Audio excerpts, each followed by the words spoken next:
And then there was three. Exactly three teams remain on the road to the CIF Division I championship game. Tonight represents Game 2, doubleheader tonight here at Edison International Field. The Los Alamitos Griffins take their 11-0-1 record to the Big Ed to take on the Loyola Cubs with a 9-3 record. Hi again, everybody. Fritz Pollard, Ron Cluey, John Bowles. Happy to have you along as we are presenting this game. LATV proudly presents playoff football from Edison International Field. Game 1, an absolute thriller. The Mater Dei Monarchs, 21-20 victory over the Long Beach Poly Jackrabbits. The winner of tonight's game will match up against the Monarchs. You would definitely say an upset. For Los Alamitos, 11-0-1, played to a victory in the pouring rain last week. And Ron Cluey, when you look at this matchup with the Cubs, there's a little bit of history between the Griffins and the Cubs. Oh yeah, these have been barn burner games when you watch for the last two that they played. Back in 94-95, Loyola won a shootout. There was no defense on the field. They scored last, won something like 38-35. Then of course, 1999, who can forget it? It's the kick. I've got to say, every time I'm in a UCLA game and a Loyola parent comes up to me, the first thing they say is, "You're that guy's father." They know what happened 3 years ago, and they still remember it strongly. Keys for Los Al tonight. 1, win the war in the trenches. The coaches have been emphasizing this all year. Loyola's physical on both sides of the line. Los Al can be more physical. 2, make sure that you get your receivers into the open and hit them. Loyola has not faced an offense the same way that Los Al runs at them. Mater Dei runs a little bit of a spread. Santa Margarita ran a little bit of a spread, but no one passes like Los Al. The final, stop Bo Renault. He's 45% of their offense. He's the only running back they really have. If you stop him, that's the key to the game. Well, you mentioned the running back, and he represents a big part of this Cub offense, and John Bowles. Uphill battle for Loyola, but they're used to being in this type of game in the playoffs on the road to the final. Yeah, they are, Fritz. Loyola is synonymous with playoff football in Southern California. This year, Bo Renault, as Ron said, is their key player. He's a Lakewood native, ironically enough. He's rushed for almost 1,800 yards and 22 touchdowns this year. Loyola does not pull punches. They don't try and fool you. They come right at you. They play smash mouth football. They're very much like a Michigan University in terms of what they bring to the table. Tonight, their defense will be the key to the game for Loyola. They need to stop Los Al from getting a 2-touchdown lead or more. They do not play well from behind. They stubbed their toe a couple times. Last week, key to beating St. John Bosco was forcing turnovers, getting an early lead, and keeping Bosco off the field. That's going to be the same key tonight for Loyola if they want to win this game. Keep the Griffins off the field. Well, it sounds like a good game plan. We've drawn it up for you. Stay around for the live action. We're going to step aside. When we come back, the Griffins and the Cubs semifinal Division I playoff football action from Edison International Field. We'll be right back.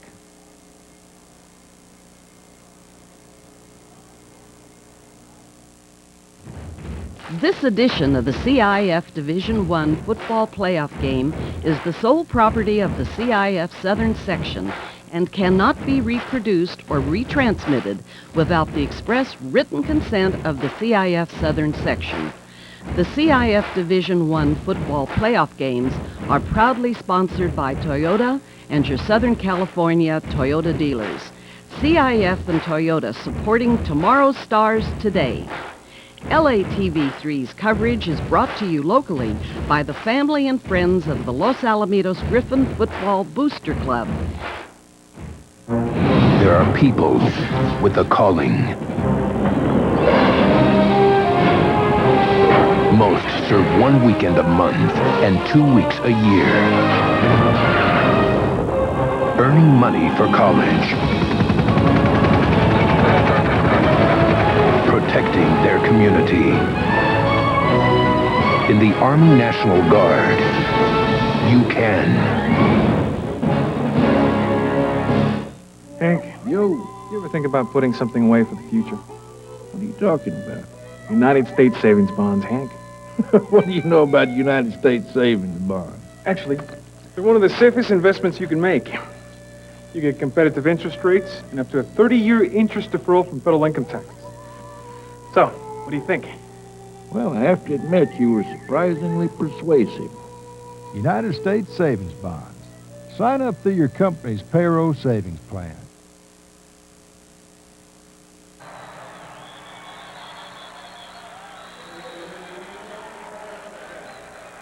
Welcome to Edison International Field. It is semifinals of the Division I CIF Southern Section. Fritz Pollard, Ron Cluey, John Bowles, happy to have you along. We just witnessed the kickoff. Loyola's taking the ball to get things started. There you see our officials. And the first play from scrimmage for the Loyola Cubs, and Scott Dakey steps in for Loyola. 6'3", 250-pound junior, going to get things started here for the Cubs. That's a handoff inside.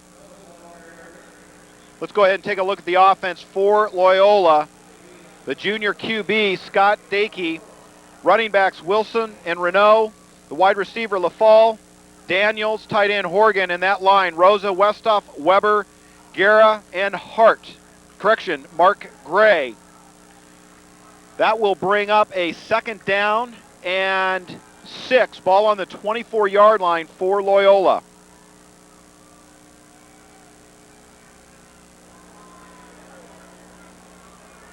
Dakey steps in. Going to go to the air.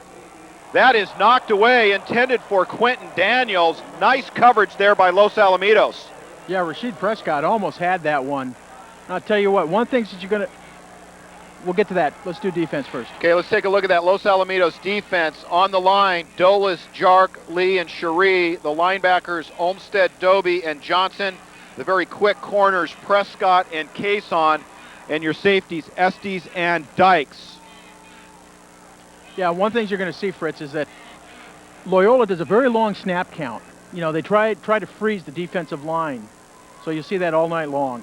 Well, that'll bring up a 3rd down and 6. So right off the bat, Dakey's going to go back to the air, gets the pass off and throws that out, and that's almost picked off again, intended for Quentin Daniels. Daniels, the standout receiver for the Cubs, 6'1", 190-pound senior.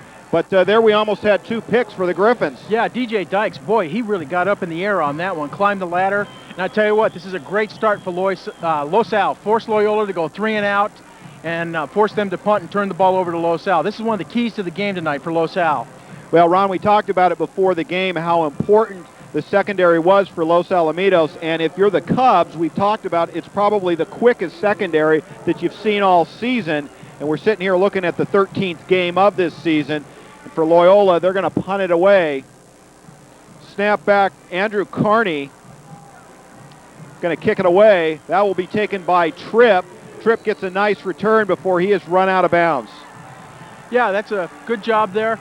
One thing just to let the people at home know tonight is that we're pulling feed off of another broadcasting company tonight. So, folks, if we sound a little disconnected at times and we're not quite as quick with the yards and the markers for you, we're going to be doing our best. Well, let's take a look at the Los Alamitos offense. The senior quarterback, Klein, your running back, Bagley, wide receivers, Childs, Tripp, Trudeau, and Mandis, and then that offensive line, Orozco, Steinhauser, McDaniel, Espinoza, and Rollins, as Klein. Oh, I have a feeling we're going to have somebody in motion here.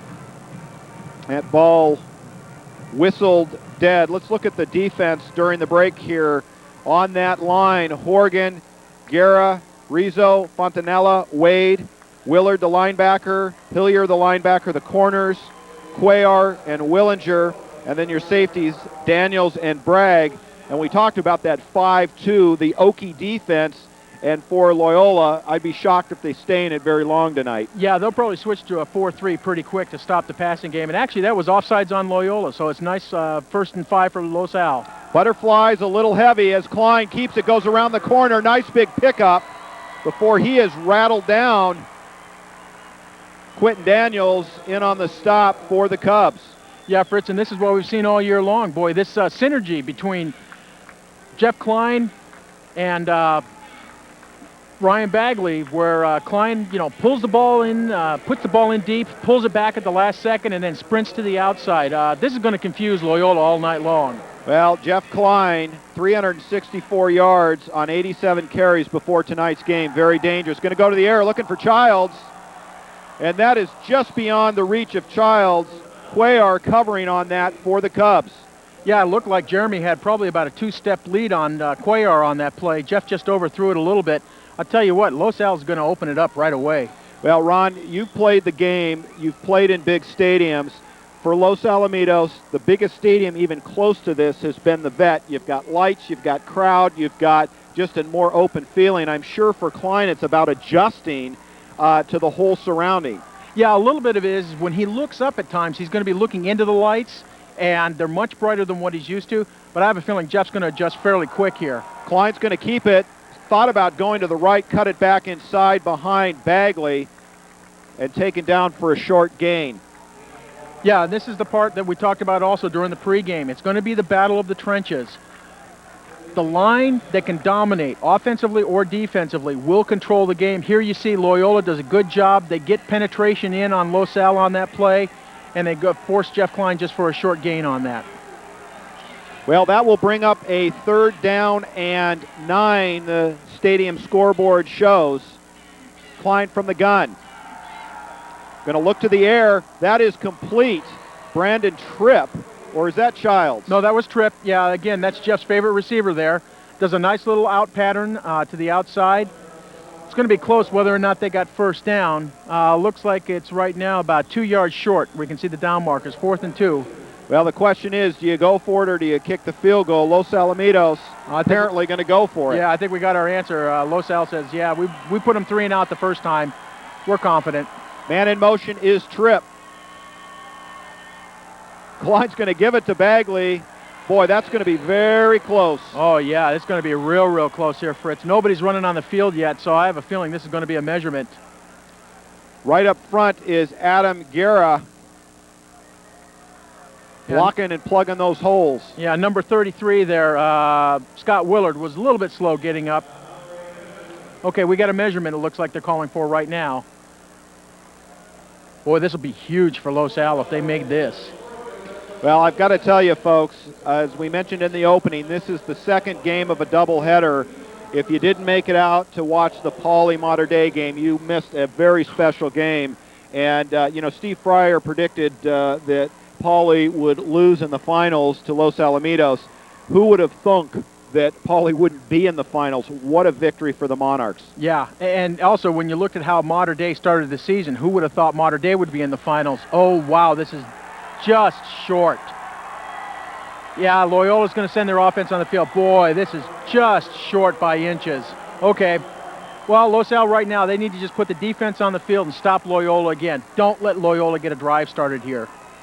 Well, and if you're Los Alamitos, you got a few hits in. You've got a feel for the field. And the defense, who played very well, 3 and out last time on the field. Hopefully the butterflies are starting to leave. Scott Diekey steps in, climbs right in under center.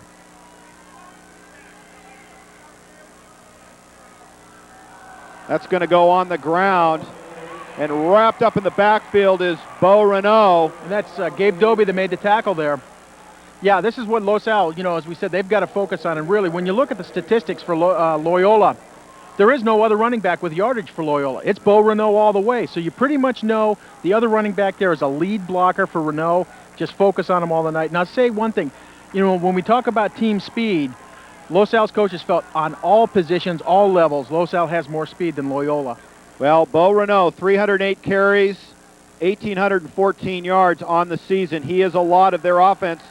Nice play-action fake there, but overthrows the intended receiver, which is Jay LaFalle. So, nice play action, but they couldn't connect. And when you look at Dakey's numbers, 54 of 120, 725 yards, and only 2 touchdowns in the air. So their passing game, not their strength. And I think Los Alamitos would be content to force Dakey to go to the air early. Absolutely. This is why Los Al wants to get 2 or 3 quick scores on the board. Force Loyola out of their game. Dakey also, what's the real interesting stat is 4 interceptions to 2 TDs. That's not the way you want it to be. Dakey going to go to the air again. That is caught by their big tight end, Horgan. 6'7", 233 pounds. He is a huge target. Yeah, but Los Al stops him short of the first down. Punt team going on the field. Again, 2 series for Loyola, 3 and out each time. This is a good start for Los Al's defense. Well, we take a look at it again. Dakey had a good look at the field, nice little pattern, but quite frankly, they needed 13 yards and only got half of them. Yeah, Jeff Minner and DJ Dykes on the stop on that one. Good work by Los Al. Well, Andrew Carney, second punt of the game, 8:27 here in the first quarter, Edison International Field. And from his 10-yard line, Carney will kick it away. Should be pretty good field position. Tripp looking for a lane. Short return there. Yeah, I got about 5 yards. I'll tell you one thing that's interesting. I just noticed Carney's a left-handed punter, or a left-footed punter. And really, the ball does come off differently off the left foot than the right foot. It spirals on the opposite direction. It does make it a little more challenging for the receivers. So I'm sure Brandon Tripp's taking a little more time, just making sure he catches the ball cleanly, and I'm sure after last week's game, he's making sure he's covering up every single time. Well, there you see it. Coach Barnes in his 24th season, 217, 69, and 3 on his lifetime. We'll talk about Coach Steve Grady here in a moment. Klein going right back to the air. That's Childs. And again, throws it over the head of Childs, and very good coverage there by Jesus Cuellar. Yeah, that would have been a tough catch to make. Of course, we've seen Jeremy just make phenomenal catches all year long. Jeff, he's airing it out a little bit too much. I'm not sure whether he's throwing it long or his guys are just trying to get used to what the feel of the turf is out here and what kind of speed they can generate. Cuellar, 6'2", 173-pound senior, 3 interceptions on the season. Also checks in at wide receiver, although we don't have him in the starting lineup at that position. So Klein going to give it to Bagley, and Bagley wrapped up very quickly on the line. Yeah, looks like number 32, number 85, who's Horgan, 32, Roy Cooper. Good job there by Loyola. 73 got good penetration. That's Clarence Fontanilla. Yeah, again, this is the thing. Loyola isn't the biggest of defensive lines, but they're quick. They're going to get fast penetration on you. What you have to do is you have to use misdirection. Force them to go the wrong way with the first step and then step around them. So Klein will take it, 3rd and 9. Going to go back to the air. Keeps looking at Childs, redirecting traffic, and Tripp throwing into near triple coverage. Tripp did have a couple of steps, but so far the passing game for Los Alamitos, not very productive, and we haven't seen a lot of the screen style passes, more downfield, but Klein's still trying to find his rhythm. Yeah, good blocking here by Los Al's O-line, gave him plenty of time. And when you watch the ball here going downfield, you see just goes through Brandon Tripp's hands. Again, this is this issue where he looks back to look up, and he's looking into a very bright set of lights here at Edison Field, so the guys will just have to get used to it. Dole back to punt it away. So far a very defensive stand by both teams. Fielding that is Jim Abbott. Oh, we have a fumble possibly. Let's see, Abbott probably adjusting to those same lights. Oh, Loyola held on the ball. Yep, Loyola held on to it. Boy, that just bounced right off of his shoulder pads. Okay, we have a replay coming up here. Watch this. This is just a nightmare for a coach when you watch this happen. He steps up and bang, hits him on the shoulder pads, pops off. Boy, he was lucky to recover that one. That would have been huge for Los Alamitos had they recovered on the 10-yard line. Well, especially with Randy Estes back there. He just as soon pick that ball up and run it in. So Loyola dodges a bullet. Defensively, these teams have played very strong so far with 7:13 left here in the first quarter. No score. Dakey with that long count. Right up the middle goes Renault. Again, good job by Los Al. Looks like Gabe Doby, Chris Cherie on the stop there, Mike Lee. Good job filling the holes on the line. And that's one of the things when we were looking at the line sizes earlier today, Los Al's defensive line is very similar in size to Loyola's offensive line, which is a little bit of an advantage for the defensive linemen. Well, you look at Greg Rosa, 220. He's the quick tackle, the quick guard. Steve Westhoff at 212. Weber, the center, at 241. Guerra at 230, and Gray at 288. So 288, the strong tackle, number 77. And that is incomplete. So the passing game for Dakey, no better than what Klein's been able to do. Defending on that, number 8, Jeff Mentor. Yeah, Jeff Mentor, nice job. Great pressure by Los Al's D-line. The one difference I'll say, Fritz, between what's happening right now, the two teams, Klein is getting the time to throw the ball. He's not really hurried to throw it. He just needs to get into his rhythm, and once he does and he settles down, I think he'll start connecting quite a bit. Dakey is just literally scrambling back there, trying to find time to throw the ball. Well, there's Steve Grady in his 27th year, 249 victories, 70 losses and 6 ties, and he has an average win percentage of 9 games. So we say Dakey under a lot of pressure. You mentioned it, in the grasp of Chris Cherie, and down he goes. Yeah, great team effort by Los Al there. I see Rasheed Prescott, Mike Lee, Joe Flores, Cherie, all of them got in there, just put pressure all around, collapsed the pocket. I'm looking at, boy, number 58 for Loyola gets pancaked on that play. That's not supposed to happen if you're an O-lineman. Well, and on top of that, Dakey did have at least a couple of seconds to find an open receiver. Maybe the route's too long, they'll have to shorten things up, but he's not going to get the kind of time he'd like. No, and I'll tell you too, also with Los Al's secondary, no way is he going to get the guys open the way he expects. Well, Andrew Carney, the third punt of this game here with 5:41. Clock continues to run out of his own end zone, boots it away, and back for Tripp. Tripp will take this one on the run. Still pretty good coverage by Loyola, but we are on the Cubs side of the field. So for Los Alamitos, in their third offensive possession, they are working with less than half a field. And again, as you talked about earlier, the butterflies and things of that nature, be interesting to see if the third possession for the Griffins might be the key to get things on track in the air. Yeah, and this is, Los Al has his ball now at Loyola's 33-yard line. This is great field position to be playing from. And not a very good punt from Loyola there. Little low line drive. They're lucky they just didn't get it run back right away. Klein's going to keep it, hurdles a player, and gets a decent pickup. Yeah, good work by Jeff there. But again, this is a tough choice. Loyola doesn't know who to tackle on this one, so they're having to try and tackle everybody, and it's just too many options. When you have to put 5 guys on the line to try and stop the holes, and then your linebackers, you have to have 2 of them hit the running back. The other guys have to respect the fact that you have the receivers out there. Doesn't leave too many bodies left to try and tackle that quarterback.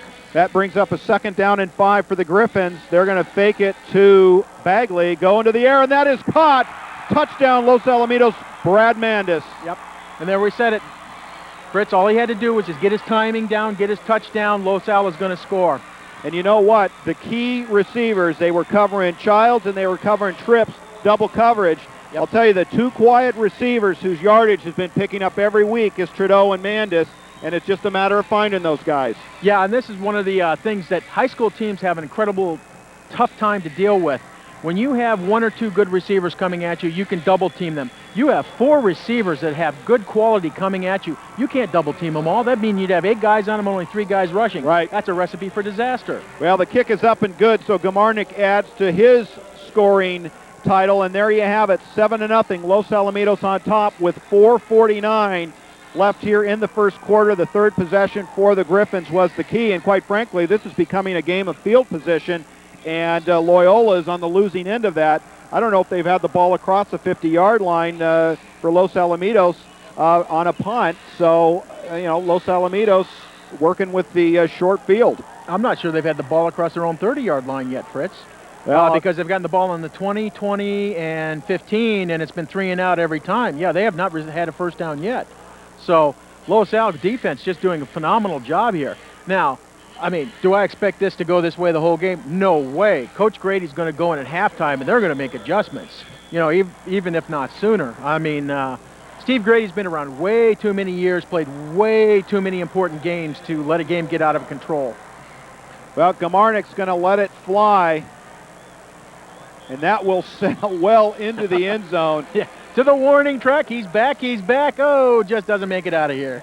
Well, so much excitement at this field just a few weeks ago as the Anaheim Angels were victorious in their World Series bid over the San Francisco Giants, and this place was an electric field, especially for an electric company that owns it, no pun intended there. But we saw that same electricity in the first game, and we've got quite a nice crowd here for Game 2. So Dakey, I formation, Wilson and Renault. They're going to hand that to Renault. Yeah, and Renault's just wrapped up immediately. Looks, Cameron Filkins probably got in there, Greg Johnson. This is going to be a tough night for Loyola if they cannot break Renault open. Okay, here we see he's coming up. All right, let's see. Yeah, Johnson definitely. Okay, Chris Cherie was on that, 92, not 96. Yeah. Loyola has like I say, 220, 230-pound O linemen, but Los Al has 240, 250-pound D linemen, and they're faster. They're stronger. It's going to tell. 2nd down and 7 for Dakey. Man in motion is Daniels. They're going to give it to Renault. Renault gets a little lane. Needed 7 for the first down. Yeah, he's very close on this one. Yeah, now one of the players that Los Al does have to respect on Loyola's side, and it looks like they're calling for a measurement here, is Quentin Daniels. Quentin's being recruited by quite a few Division I schools as both a potential wide receiver or a safety slash cornerback combination. So he is a quality athlete. You're going to have to keep an eye on him. Okay, it looks like they've marked it as 1st and 10, Fritz. Quentin Daniels, 6'1", 190-pound senior, 19 catches, 302 yards, 16-yard average, and only 1 touchdown on the season. However, he is a very dangerous player. They're going to give this to Renault, and Renault is wrapped up in the backfield by Olmstead. Olmstead lets him out of his tackle, or can't wrap it. Doby comes in to help out. Yeah, great penetration by Los Al there, and as Donnie Olmstead found out, Bo Renault is a strong runner. I mean, look at those thighs there on the close-up shot. I mean, the kid's got power in those lower legs, and he's a motivated runner. I mean, you don't put 1,800 yards on for the year without having, some really great ability to run the ball. Well, he leads Loyola in scoring with 22 TDs, 5.8 yard average, and he represents 43% of the total offense this year. Daniels, the man in motion, I formation. Dakey going to go to the air and gets hammered. Ball is caught by Daniels, but who paid the price on that was Dakey. Oh my, Randy Estes came in on a safety blitz on that one, and I want to see if Dakey still has his shoulder pads on. Oh, that was a shot. Well, Randy Estes is up, and there is Dakey. Yeah, he isn't walking quite so fast right now. What a shot. Good completion by Dakey on that. Randy came blindside and just popped him. Randy Estes, 6'2", 195-pound junior, 2 sacks, 1 interception, and I'll tell you what, he brings a load with him when he takes you down, and you remember it. Man in motion, Renault. Dakey's going to throw it, a little comeback or screen to Daniels. Yeah, kind of a little type of slip screen out there. One thing I got to say is if you see Renault in motion, you know it's a pass play because there is nobody else that has running yardage. So it makes it pretty easy on defense how you're going to set your players. Your cornerbacks can come right up, so can your safeties. Well, that running back, fullback, number 20, Ian Wilson, 6'1", 183-pound junior. We have 0 stats on him. Renault gets all the credit. And they're going to give it to him right up the middle, goes right side. Yeah, looks like Cherie on that one. Dykes probably came up, got in on that. Yeah, the only thing you got to worry about with Renault is you cannot let him get to the outside on you. If he does get to the outside, he's got a little bit of burst ability. He can sprint and get some yards on you. So you want to keep him boxed up in the middle. Well, that'll bring up a 3rd down and 8. Coach Barnes, 24th season, looking to move on in the Division I playoff bracketing. Yeah, and this is a critical 3rd down here, Fritz. Field position has been the problem for Loyola all night. Dakey, this is their best series so far. They picked up a 1st down. Gets a nice throw off, and that is complete to number 28. We'll get you that. That is Drew Bolger. So another receiver checks in, and nice job on Bolger. Runs out, just a nice little out pattern out here. Oh, Antoine Kaysen just slipped and fell on the field. That's why he wasn't there on that. But nice throw by Dakey there. Pick up the 1st down for Loyola. They're getting a little bit of a movement here, and for the first time this game, they're in Los Al territory. So Dakey crosses the 50-yard line. Ball sits on the 42. Best drive of the night for the Cubs. Going to go back to the air again. That gets out to Renault, and waiting for him is Olmstead, and Olmstead having trouble wrapping up. We've seen that earlier, just not getting low enough, getting down and wrapping those feet. Yeah, it's a nice play by Donnie Olmstead to read the play there. There was a little running back flare out of the backfield. But you're right, Fritz. I mean, Renault is a strong runner. You can't wrap your arms around his shoulders and expect that you're going to hold him. You're going to have to get down and grab those ankles and tie him up. Here you see Olmsted, nice job, fights off a blocker there, pushes him back, Boy, I tell you what, the referees, I'm not so sure. They shouldn't have called stop of forward motion there, forward progress, and blown the whistle a little bit earlier. Well, and you look at Olmsted, 5'11", 203 pounds. When he struggles to bring someone down, he's pulling down a strong athlete. Yeah. Going with a little misdirection there. Daniels, by the caller, breaks away, and now we're starting to see his speed. Dykes runs him out of bounds. Yeah, a good little run there, but a couple Los Al players had hands on him early. Almost, had a chance to bring him down. Again, this is going to be, Loyola's a tough team. You're not going to arm tackle him, not going to hand tackle him here. You're going to have to wrap him up. Here you see, okay, again, Donnie Olmsted gets in there, gets a shot at him. Looked like Jeff Minter there came around, and then Dykes finally forces him outside. Well, and they're running away from Randy Estes, probably a game plan they'd like to stay with all night. And I think the running backs and receivers are like, yes, thank you, coach. Well, and we must say there is a heavy dew that is settled on the field. When we showed up for the first game, the sun was out, but there is a thick layer of moisture on our table, and I suspect on the field and potentially on the players as we see. Yeah, great job by Los Al's defense here. Defensive line just stood up. Loyola's offensive line allowed no surge, and then the linebackers came in, just filled the holes, and Renault gets no forward motion. Although it's interesting, they're marking, let's see, what do we've got here? Well, we've got the end of the quarter is what we've got. 7-0, Los Alamitos on top of Loyola, but Loyola driving, and you would expect a playoff veteran team not going to give up, going to make the adjustments. And the Loyola Cubs have made the adjustments, now moving the ball.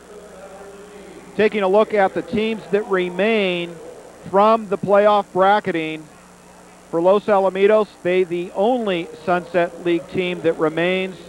Long Beach Poly is out and done. The Citrus Belt bracketing, those folks were out last week. And Loyola playing now. Mater Dei moves on to the championship round, which will be here at Edison Field next week. Yeah, and I think if you'd said that there was going to be a Sarah League team in the finals this year, everybody would have bet money against that. It was just a fantastic game by Mater Dei earlier today. I mean, boy, you talk about when a program, I think what their motto is poise, pride, honor. Yep. Boy, they showed all of those characteristics in that game.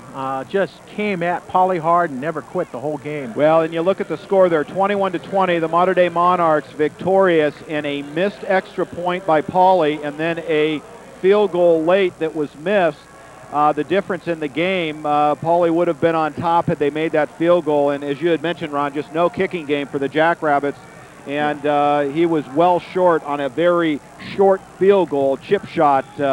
And so the Jackrabbits going to be sitting at home this year, the 2002 playoffs.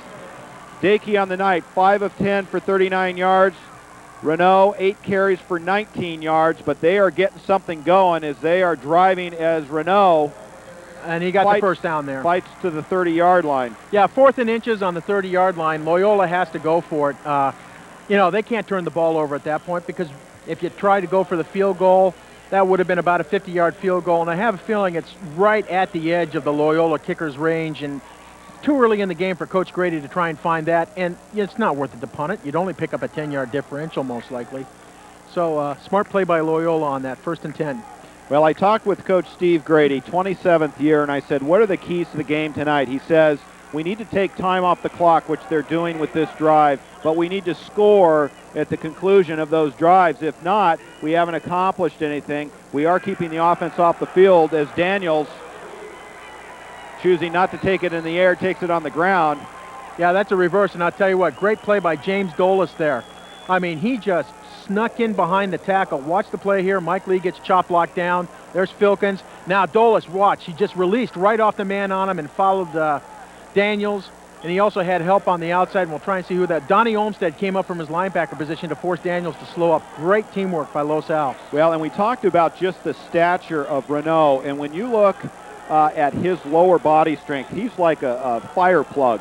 And as you're noticing, Los Alamitos is taking 2 defensive players really to wrap him up, and I think they're going to have to go more for the ankles because he's going to break one, especially if they keep the defense on the field as long as Loyola has. Yeah, but, Fritz, to be honest about it, this has been a position Los Al's been in for a lot of the year. Teams have said, we can't do a passing game against Los Al. That secondary is too strong. So they've come at him, wing T, power I, running game, see how many yards they can get. And almost picked off. Dykes. Wow. DJ Dykes, wow, that was as pretty an opportunity as you could ask for. Had he gotten that one, it was off to the races. Well, that's the third one that Dakey has put in the neighborhood of a Los Alamitos DB. Yeah, and if you consider that Dakey hasn't seen anywhere near the quality of DBs that he's seeing tonight, and he has a 4 interception to 2 TD statistical record, I mean, this is just a matter of time before he's going to throw a pick. Michael Horgan, the intended receiver, and we talked about it, he is a big target, 6'7", 233 pounds. So for Loyola, looking to capitalize, 3rd down and 9. They put a nice drive together. Dakey, under some pressure, maybe throwing this away. Oh, floats that out there to LaFall. I think you got it right, Fritz. It was a throwaway. LaFall just happened to be somewhere in the neighborhood. Well, then if I'm Coach Grady, if you're going to throw it away, make sure you get it way out of bounds, because that's the kind of ball that gets picked. Well, if you watch the the Miami Virginia Tech game earlier this year, not earlier this year, earlier today, Miami tries to do a trick play. The guy floats the ball up. Virginia Tech intercepts, runs it back 99 yards for a TD. Okay, now we're going to see a field goal attempt here by Loyola. Andrew Carney boots it up. Is it enough? That is no good. So the field goal attempt, and that ought to be something for Los Alamitos to take note of. Wow, I believe Carney missed the goalpost by at least 25 yards. He just pulled that one. I'm just wondering, we just don't have the camera angles right now, folks, but I'm just wondering if one of our guys got in there and just forced him to pull his head up and pull the ball a little bit. Whatever, this is one of the objectives for Los Al. Don't let Loyola score on the drives, even though they're grinding the time off. Well, Carney on the year, 4 of 8, so 50%. Yeah, he's not the most consistent kicker that you've seen in the the Southern section this year. Okay, Jeff Klein dropping back, looking downfield. He's throwing long. Oh, almost intercepted, and I can't see. I think that was maybe Quentin Daniels back there. Looks like he was going for Jeremy Childs, yes, and that was Daniels covering on the play. Well, Los Alamitos has tested it long many times already tonight. And there you see it into double coverage. So for the other receivers, Los Alamitos, the touchdown pass to Mandis in the first quarter, kind of the unknowns. Trudeau looking to get into the action, but Jeremy Childs and Brandon Trippin very well covered thus far. That'll bring up 2nd down and 10. Bagley's going to keep it. His best run of the night, still on his feet. And good for Bagley to get kind of his feel for the game as he breaks a big one there. Yeah, that was a 16-yard gain, it looks like. And I tell you, the first 3 yards were off the offensive line surge, and then Ryan Bagley just does a great job. Jukes there, gets a guy to miss. Jukes again, gets another guy to miss. A little help downfield from Daniel Espinoza on the blocking, and finally brought down from behind by number 94, Patrick Rizzo. This will be critical for Los Al. If they can establish the running game and the passing game, it's going to be real trouble for Loyola. Fresh set of downs for Klein. Trips on the near side. Klein is going right across into the flat. That is Mandis. Coverage there by number 27, Jim Abbott. Yeah, and a nice throw there by Jeff Klein. Just rifles a quick bullet on the slant in from Mandis. Defensive back has no opportunity to knock the ball away because Mandis has him shielded out the whole way. That's a good pattern to run in that situation, and it's a good short 5-yard gain. Actually longer, they say 8 yards. Yep, that'll bring up 2nd down and 2. Klein settling into a bit of a rhythm here as he's audibilizing. Ball on the 45-yard line. We are at 9:08 in the second quarter. Bagley fighting for yardage. This should be close. Yeah, Joe Weber there for Loyola did a good job shooting in from the linebacker position. Shot the gap. Watch here. Hand off to Bagley. You see Ryan starting to head upfield, and all of a sudden, boom, number 58 shoots in there, kind of grabs him by the ankles and slows him up. This is going to be a war all night long on the offensive and defensive lines for both teams. Now Coach Barnes has to be happy with what he's seen so far. 7 points in the first quarter. Moving the ball here in the second. Klein's going to keep it. Gets to the outside. Nice gainer for Klein. Gets across the 50-yard line. And I would say, Ron, that is by far the toughest aspect of this offense to defend. Nobody expects a 6'2", 190-pound senior to move as fast as he does. Yeah, when you have a true option quarterback, and Jeff is a true option quarterback, it's tough to defend him. Because the thing is, when he's rolling out like that to that side, and if you come up off of a receiver when you're out there as a defensive back, he can flip right over the top of your head. So you have to respect the guy behind you and let your linebackers make the play. And Jeff is faster than any linebacker out there. Play action going back to the air. Trip, will they get a flag? They call it incidental. That intended for Mandis one-on-one. Yeah, and I'll have to agree with the refs on that one, Fritz. That's just incidental contact along the play. And to be honest, I'm not sure if Brad could have received that ball. That was thrown pretty deep downfield. Ooh, might have been close if he was on his feet, but, you know, that's just an unfortunate consequence out there. That was not an intentional play. Covering was Jim Abbott. So still for Los Alamitos, they've been going to the well, haven't connected big, but, you know, Los Alamitos is going to stay with it. That'll bring up 2nd down and 10. Klein going to go back to the air. Going to go a little shorter. That is complete crossing pattern. I think that was Brandon Tripp. Yeah, number 19. Jeff's favorite out guy. And that's what I was talking about earlier. Jeff starts to roll out. The defense starts to pressure him. And he's looking for that guy downfield, especially for his favorite release guy there, number 19, Brandon Tripp. Well, Brandon Tripp, 3rd on the team in scoring, 17 TDs. And he's also thrown for 2 touchdowns. And we normally see it 1 time a game. And it's that kind of receiver pass and usually catches a defensive back sleeping. Klein is going to keep it again. Gets around the corner. Gets a 1st down on that play again. Nice play. You know, I'll tell you what, Loyola is really keying hard on Ryan Bagley. I mean, they're sending 2-3 guys in to tackle him every time. Watch right there. Guys are grabbing him.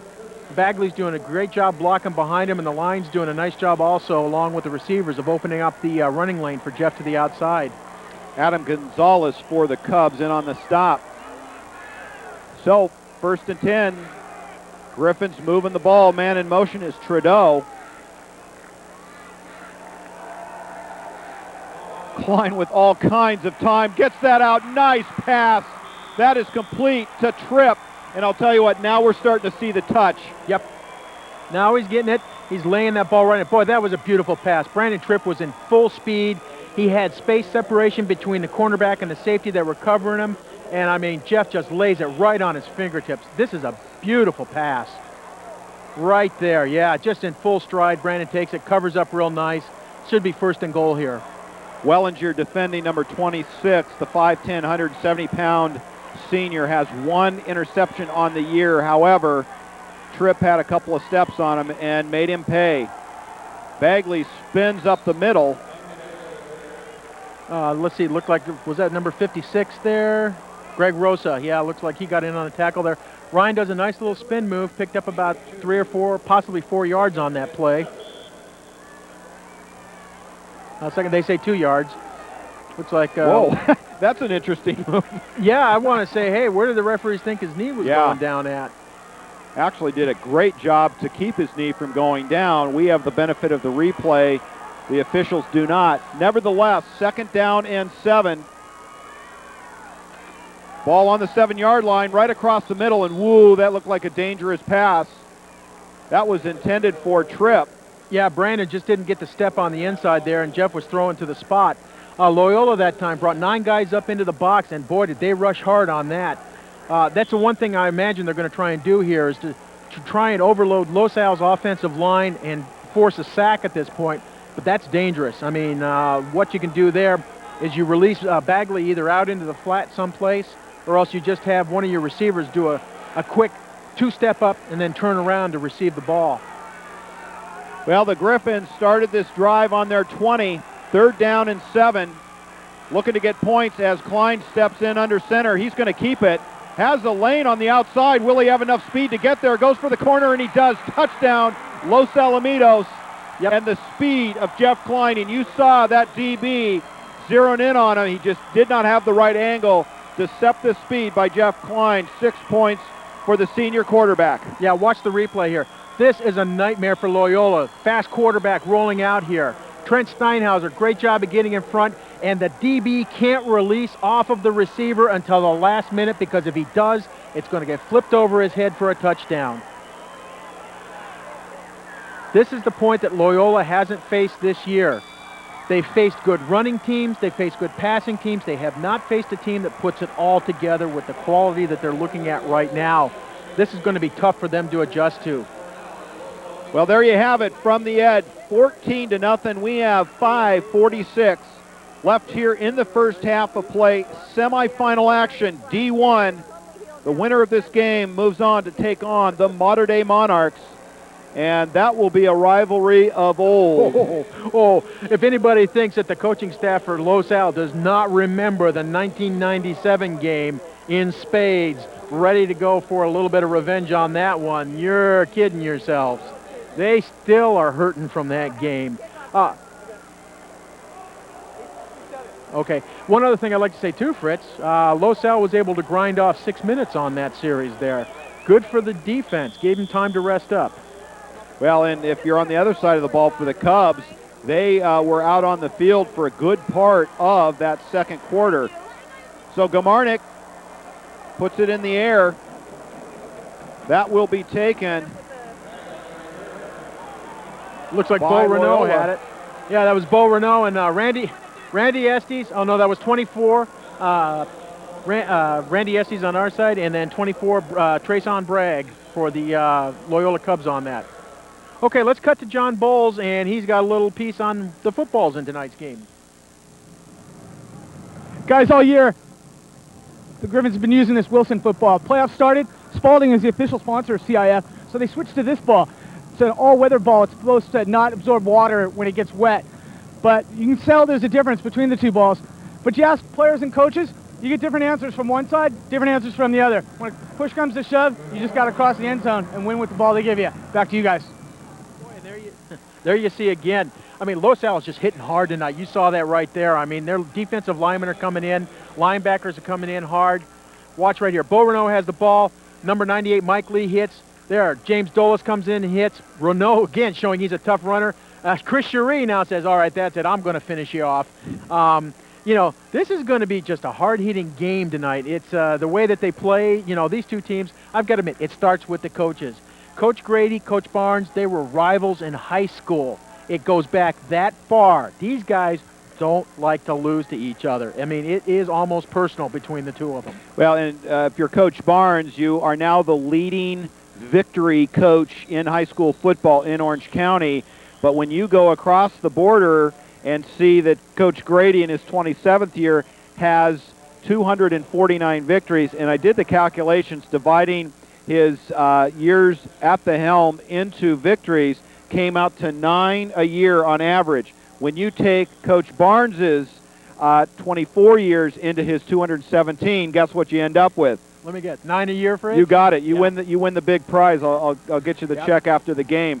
But you know, these are two top quality programs. So with second down and 15, we've got a huge hole. That's a big rush. But out of the grasp of the Griffins, throws the ball up is Dakey. So he missed the big loss. Wisely gets rid of the ball. Coach Barnes has to be happy with what he's seeing with the rush that Los Alamitos is getting on the Cubs. Yeah, I think he's happy with the rush, but you saw the intensity there. He wants the sack. He wants the pressure on. He wants 21-0 at halftime.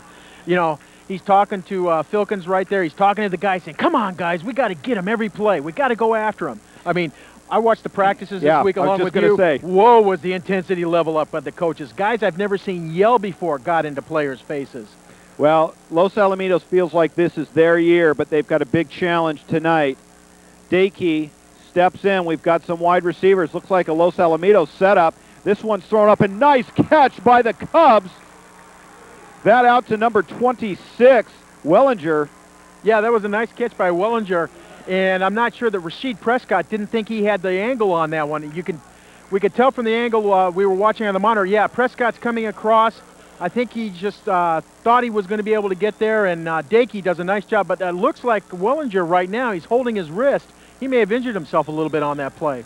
Great pass and catch. Dakey, fresh set of downs. Little inside handoff to Renault. Boy, again, good job by Los Al's defensive line. Cherie in there. I see Greg Johnson getting up from the bottom of the pile, Cameron Filkins. I tell you what, I mean, Loyola prides themselves on being able to move the ball on teams. You know, they are a running team. They make no deception about it. You know, they use the pass just as an opportunity play. And for Los Al's defensive line to control the game like this at this point in time is very good for the Griffins. 2nd down and 8 for Dakey. Backs are offset.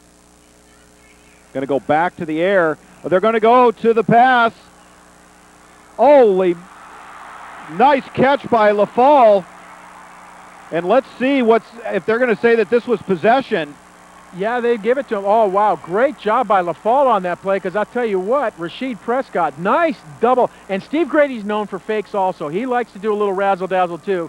Good little, receiver option pass there. Look at Rasheed Prescott, got his hands in there, got the ball knocked away, and LaFall, great concentration, holds onto the ball and comes down with it. Bolger with a great pass. So the trick play moves the chains, keeps this drive alive, and Dakey gets a fresh set of downs. Man in motion is Daniels.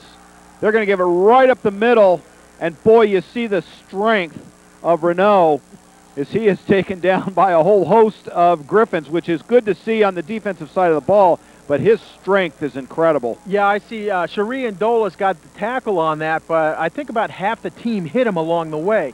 Now, one thing I'm going to want to see as we get into the game, when you get towards the end of the 3rd quarter, into the 4th quarter, how's Bo Renault running the ball at that point in time? I mean, he's taking a lot of hits. He's getting 5-6 hits a carry here, and he's carrying probably at least half the time that Loyola is putting plays in action. Well, that'll bring up 2nd down and 10. 14-0 from the Ed. Renault gets behind his blockers, has some running room, has some blocking downfield, and fighting for yardage will be 2 yards short of the goal line. So for Renault, a guy that tends to get hot as the game goes on, catches Los Alamitos defense a bit asleep. Yeah, and I think it's down to the 12-yard line. It's tough to tell from the monitor, but I think it's the 12. But again, here you see Renault. This is the thing you have to worry about. He gets to the outside. He gets great blocking from his guys downfield. Number 13 there, Jay LaFall, did a good block on the cornerback, and he just keeps driving down to the 12-yard line. This is a good drive for Loyola, and now it comes down to, okay, Loyola, if they're going to be in this game, has to score. Los Al, if they want to control this game, has to stop them. 3 points isn't going to cut it for Loyola at this point in time. Well, and we already saw a very errant kick by Loyola early on. Now, wait a minute. What? Oh, whoa, there must have been holding or something on the play because the ball's back at the 32-yard line. We didn't see a flag, but something happened. So for Loyola, a huge gain by Renault, taken back slightly by a penalty, but still great drive by the Cubs. Yeah, and this is really lucky for Los Al that they have the ball back here. Oh, going to the air and nice pressure there. In on, is that Dolis that shot through? I can't tell if that's Dolis. Let's get a close-up. I'm watching. I think it was, and there's a flag on the play too. Maybe James a hold. Dolis, great job on a little twist spin there. Just dives right through. Oh, they may call inadvertent face mask. He just barely got that face mask there. Let's see if it's 5. I thought he got more of the shoulder pad, but no, he just, when he first put his hand up, he just barely got the face mask. Oh, this is going to hurt Fritz, because you know what? High school, I don't believe, has the 5-yard face mask rule. Well, let's wait for the call. Yeah, let's see where they call it from. It's got to go from the spot where the penalty occurred, so it had to be back where the quarterback was. Which at least will move it back another 5 to 7. Dolis came flying through. Yeah, they're calling face mask. Now, how many yards did they mark off? Boy, this is Long Beach TV, folks, and we apologize. We just can't get a feel for anything right now where the ball's going. Okay, it says ball on the 34, so yeah, it looks like it was a 5-yard mark off from where the Foul happened, yeah. So Los Alamitos dodges a bullet there. Yeah, still ends up with putting Loyola 4 yards further back than where they were. Renault runs in to the defensive line, and nice wrap up there by that defensive line. So Renault involved in so much of this offense. Yeah, there you see Sharif fighting off and in there. Greg Johnson coming up. Looks like DJ Dykes coming in to help out at the last second there to stop him. I mean, you need everybody you can get. Los Al's interior defensive line and middle linebacker, I mean, they're earning their, their stripes tonight. These guys are really the core of this defense at this point in time. We've got 1:27 left in the half. Well, there you see number big 77, the 288-pound junior, Mark Gray, 6'3". And I believe that was one of the players that had some injury troubles earlier in the year. He was injured early on in the year. In fact, when Fox Sports broadcast their game of the week where St. John Bosco did beat Loyola, he was not in that game, and that was critical for Loyola. Well, he is an absolute stud on that line. In fact, he is the largest player on the line by almost 50 pounds. Yeah. So very key as the strong side tackle. Well, there you have it. Loyola bringing their colors to the Ed, trying to keep something going here. A very important 3rd and 8 as we only have 1:27 left in the first half. This game is flying by. Renault, 14 carries for 28 yards. Dakey, 6 of 14, 57 yards. Thank you to Gil Gonzalez, our statistician. And nice catch by Quentin Daniels by the fingertips. No, that was number 28, Drew Bolger. Watch the replay on this. Yeah, Bolger does a good job here. He just cuts in on a slant, and Dakey does a great job on hitting him on that play. Boy, that's huge. Randy Estes makes the tackle, but that's huge for Loyola. Gives them 1st and 10 with about 1:17 left in the half. This is critical. You know, if Loyola scores, they're in the game. Dakey going to give it to Renault. Still on his feet. Man, woo, I'll tell you, this will be interesting with the way he runs, and as long as Los Alamitos has been on the field, to see how the defense reacts in the late 3rd quarter. Yeah, and Renault gets down just inside the 10-yard line. The clock's still running down to 49 seconds and going. Okay, now they call timeout. Yeah, I was wondering when Loyola was going to use any of their timeouts in this half. So, yeah, Renault, I tell you what, tough kid. Boy, I tell you, this is a running back you would want on any team. I mean, just, tough kid, plays hard. Just a great kid to have on your team. Well, there you see the Loyola faithful, and they have a lot of reason to be on their feet. A touchdown, an extra point, closing the gap to 7 would be huge, and if Steve Grady's predictions of this game fall into place, they have taken a tremendous amount of time off the clock in their drives, and if they could put some points on the board in Los Alamitos cheer squad looking to spur on that defense and try and keep the Cubs out of the end zone, because a 14-point lead would be a huge feather in the cap of the Griffins to start the second half. Plus, Los Alamitos is going to get the ball. Good point, Fritz. I was just going to say that Loyola has to score here, because if you give Los Al the ball to start the second half with the offensive power that they've shown, you're going to be down 21-0 most likely. Well, very important drive for Dakey. Looking for somebody. Doby covering, put a hand on Bolger, and I'll tell you what is that, the Lambeau leap? Yeah, I was going to say, Bolger just about goes head over heels into the stands there. Probably a little bit for effect. You know, he says, hey, I'm at Edison Field. I got my chance to show how I can do my Darren Erstad move. Looking at the stands right now, Fritz, I'd say we probably got about 10,000 people, maybe a little more here for this game. This is great attendance. There you see, Doby does good coverage. Ball was a little long anyways. I'm not sure that the receiver could have come down inbounds with that ball anyways. Well, Bolgers has seen 13 receptions for 208 yards before tonight's contest, a 16-yard average. So the Cubs getting some other people involved, and Dakey didn't like what he saw. Yeah, I think what he didn't like seeing was Randy Estes doing that stutter step right there with that look in his eye that probably says, you're the hamburger and I'm ready to eat. Well, Randy Estes, 195-pound. See how many timeouts we have. I think that's 2 burned by the Cubs, so we should have 1 more. Oh, no timeouts left. Okay, for Loyola. All right. So, not that it matters much, but just wanted to communicate where we're at. 42 seconds left on the clock in this second quarter. And for Steve Grady and the Loyola Cubs, they are very much looking to walk out of here, at least with some points. 3rd and 9. Yeah, 3rd and 9, and I tell you what, Grady was looking like he pulled out the old playbook there. I mean, Loyola, they like to run the fumble-rooski. They like to throw the ball into the ground backwards to make it look like it's a dead ball, and then they'll throw the receiver option off of that. I mean, Grady loves doing trick plays, and I wouldn't be surprised to see something come up right here. Well, 2-down territory. The question is, would they take the field goal if they don't get the TD here? Dakey climbs in. Across the middle, touchdown Loyola. Boy, great pass by Dakey there to number 26. That's C.J. Wellinger. He kind of came out of the slot back position there. And this is big for Loyola. Keeps them in the game. Seeing if we've got any stats on Wellinger, and we don't, receiving. Yeah, so this is probably the first pass. Yeah, just a nice little quick slant from the slot back position there. And Wellinger does a good job. Dakey, quick release. You know, that's one of the few things that's probably going to work for him tonight is to try and release the ball quick. But if they start going to it as a habit, I'm going to assume you're going to see Los Al put the corners and safeties right up on the receivers and pop them on the line hard as they try to come out of those positions. Well, Carney steps in. Extra points were big in the first game. Let's see if he can punch it through, and that is good.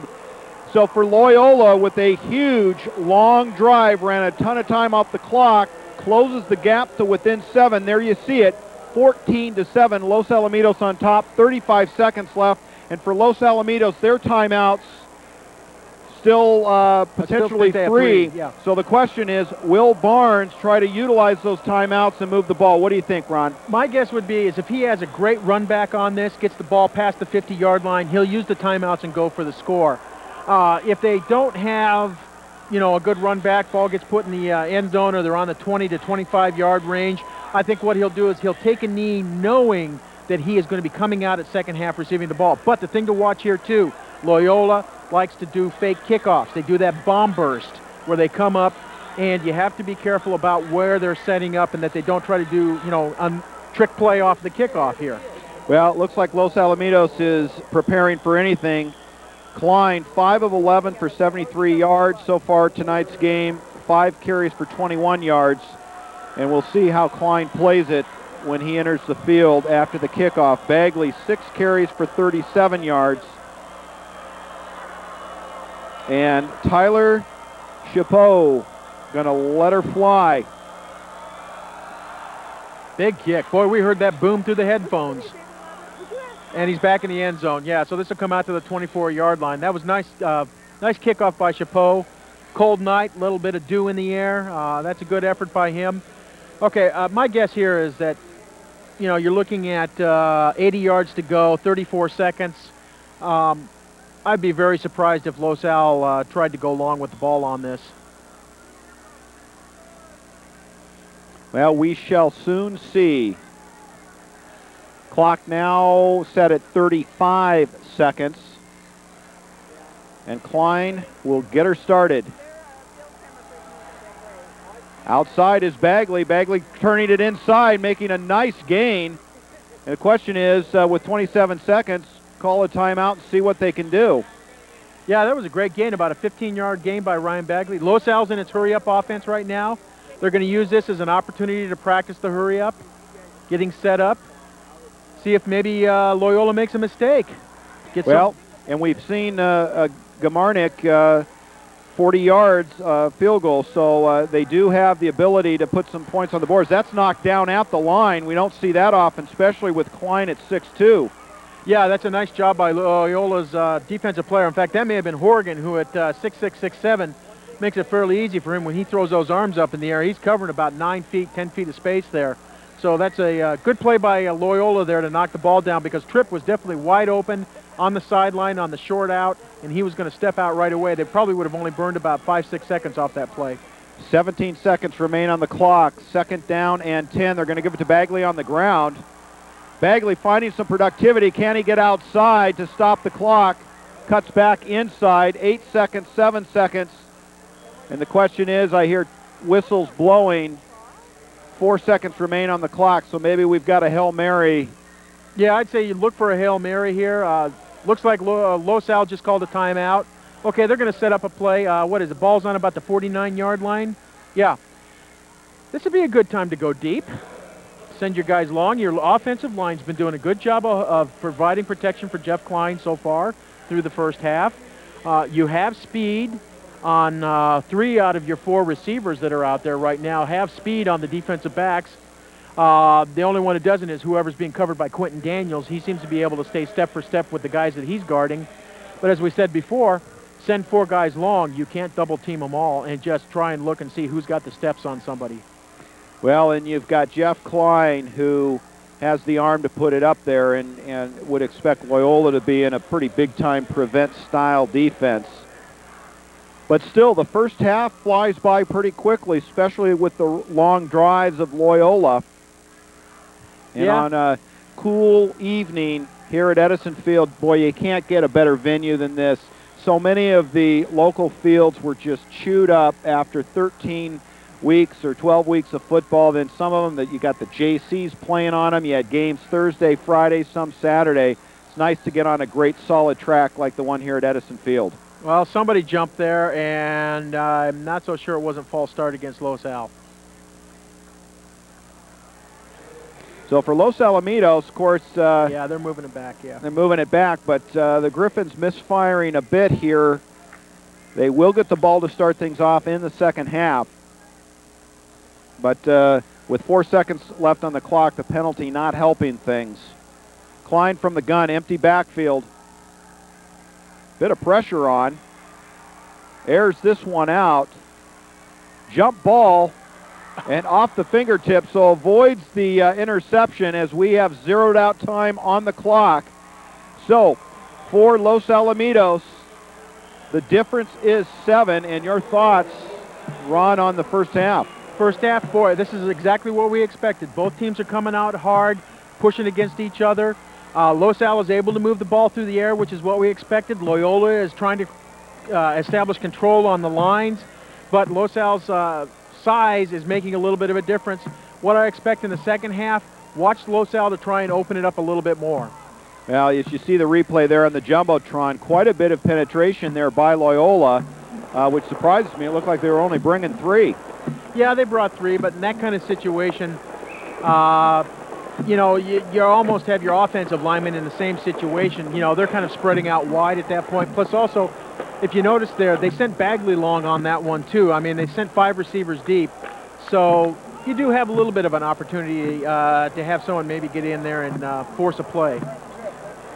Well, there you have it. Edison International Field, Fritz Pollard, Ron Cluey, John Bowles.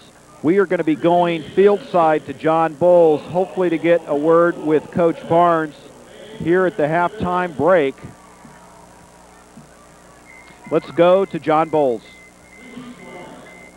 Guys, down on the field, Coach Barnes, halftime 14-7. John, our defense really played well in the first quarter and kept them from getting anything going offensively. Yeah, they played great early, and then we kind of gave up a score on a long drive. But we're playing all right. We're playing well on defense. We're stopping the run. You and Steve Grady go back a long ways, both as players and as coaches. These games, we've had 2 with Loyola. This looks like it's going to come down to another close one like the past 2. Well, at this time of the year, all the teams are good, and it's going to be a grinder, I'm sure of that. Look forward in the second half, anything? Well, we need to move the football here, and we get it to open the half. If we can go and take it and score, then we kind of change the game. Okay, good luck in the second half. Back to you guys. And thank you, Coach Barnes. We will step aside for just a moment. Don't go away, folks. I guarantee you this is going to be a barn burner. So there you have it. Los Alamitos 14, Loyola 7. We will be back with exciting second half action. Fritz Pollard, Ron Cluey, John Bowles. We'll see you in a minute.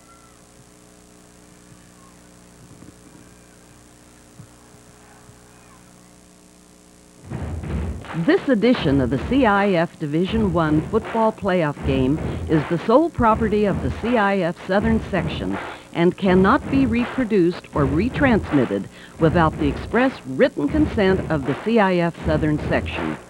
The CIF Division I football playoff games are proudly sponsored by Toyota and your Southern California Toyota dealers. CIF and Toyota supporting tomorrow's stars today. LATV3's coverage is brought to you locally by the family and friends of the Los Alamitos Griffin Football Booster Club.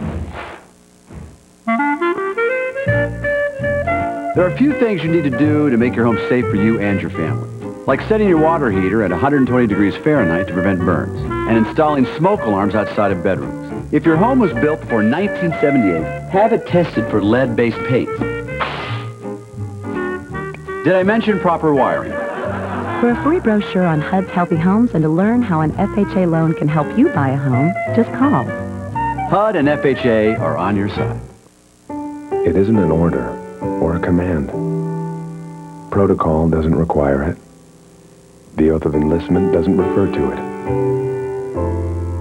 So why do sailors devote so much time to helping Americans in need? To instituting programs on their behalf? Because when you're in the Navy, you go wherever the battle is. Welcome back to Edison Field. Los Alamitos on top, 14-7 over the Loyola Cubs. Fritz Pollard, Ron Cluey, John Bowles. We are going to have a special treat as John Bowles has the best duty on the field tonight. He's got some gals around him that just won the volleyball CIF Southern Section. Let's throw it to John. We're on. Guys, got special guests here to start the second half. The CIF Southern Section 1AA champions, the Los Alamitos Griffins girls volleyball team.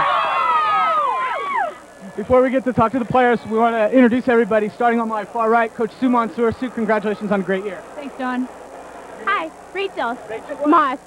Rachel Moss, I'm a freshman. Jamie Garbish, Haley Hartong, Cara Ewell, Megan Carey, Jessica Owen, Laura Kronberger, Erica Lundblad, Erin Shenathon, Nikki Liska, Ashley Tarudis, Alex Wilkins, Sarah Pollock. I feel like an action figure right now. I'm going to ask Megan Carey to step up here. Megan, you're going to speak for everybody. Talk about your season. You went 30-8. You played Wilson several times in some classic battles. Yeah, it's been a really great year. As you said, we are 30-8. We had big wins against Wilson, Marina in league. Went to Las Vegas, got 4th place, beat some highly ranked teams. We did pretty good this year. Been a great year this fall at Los Alamitos. We'll talk to Dave Carlson and a couple of the water polo players later in the evening. Back to you guys. Well, we are back to action, and Randy Estes with a huge return, walking the sideline.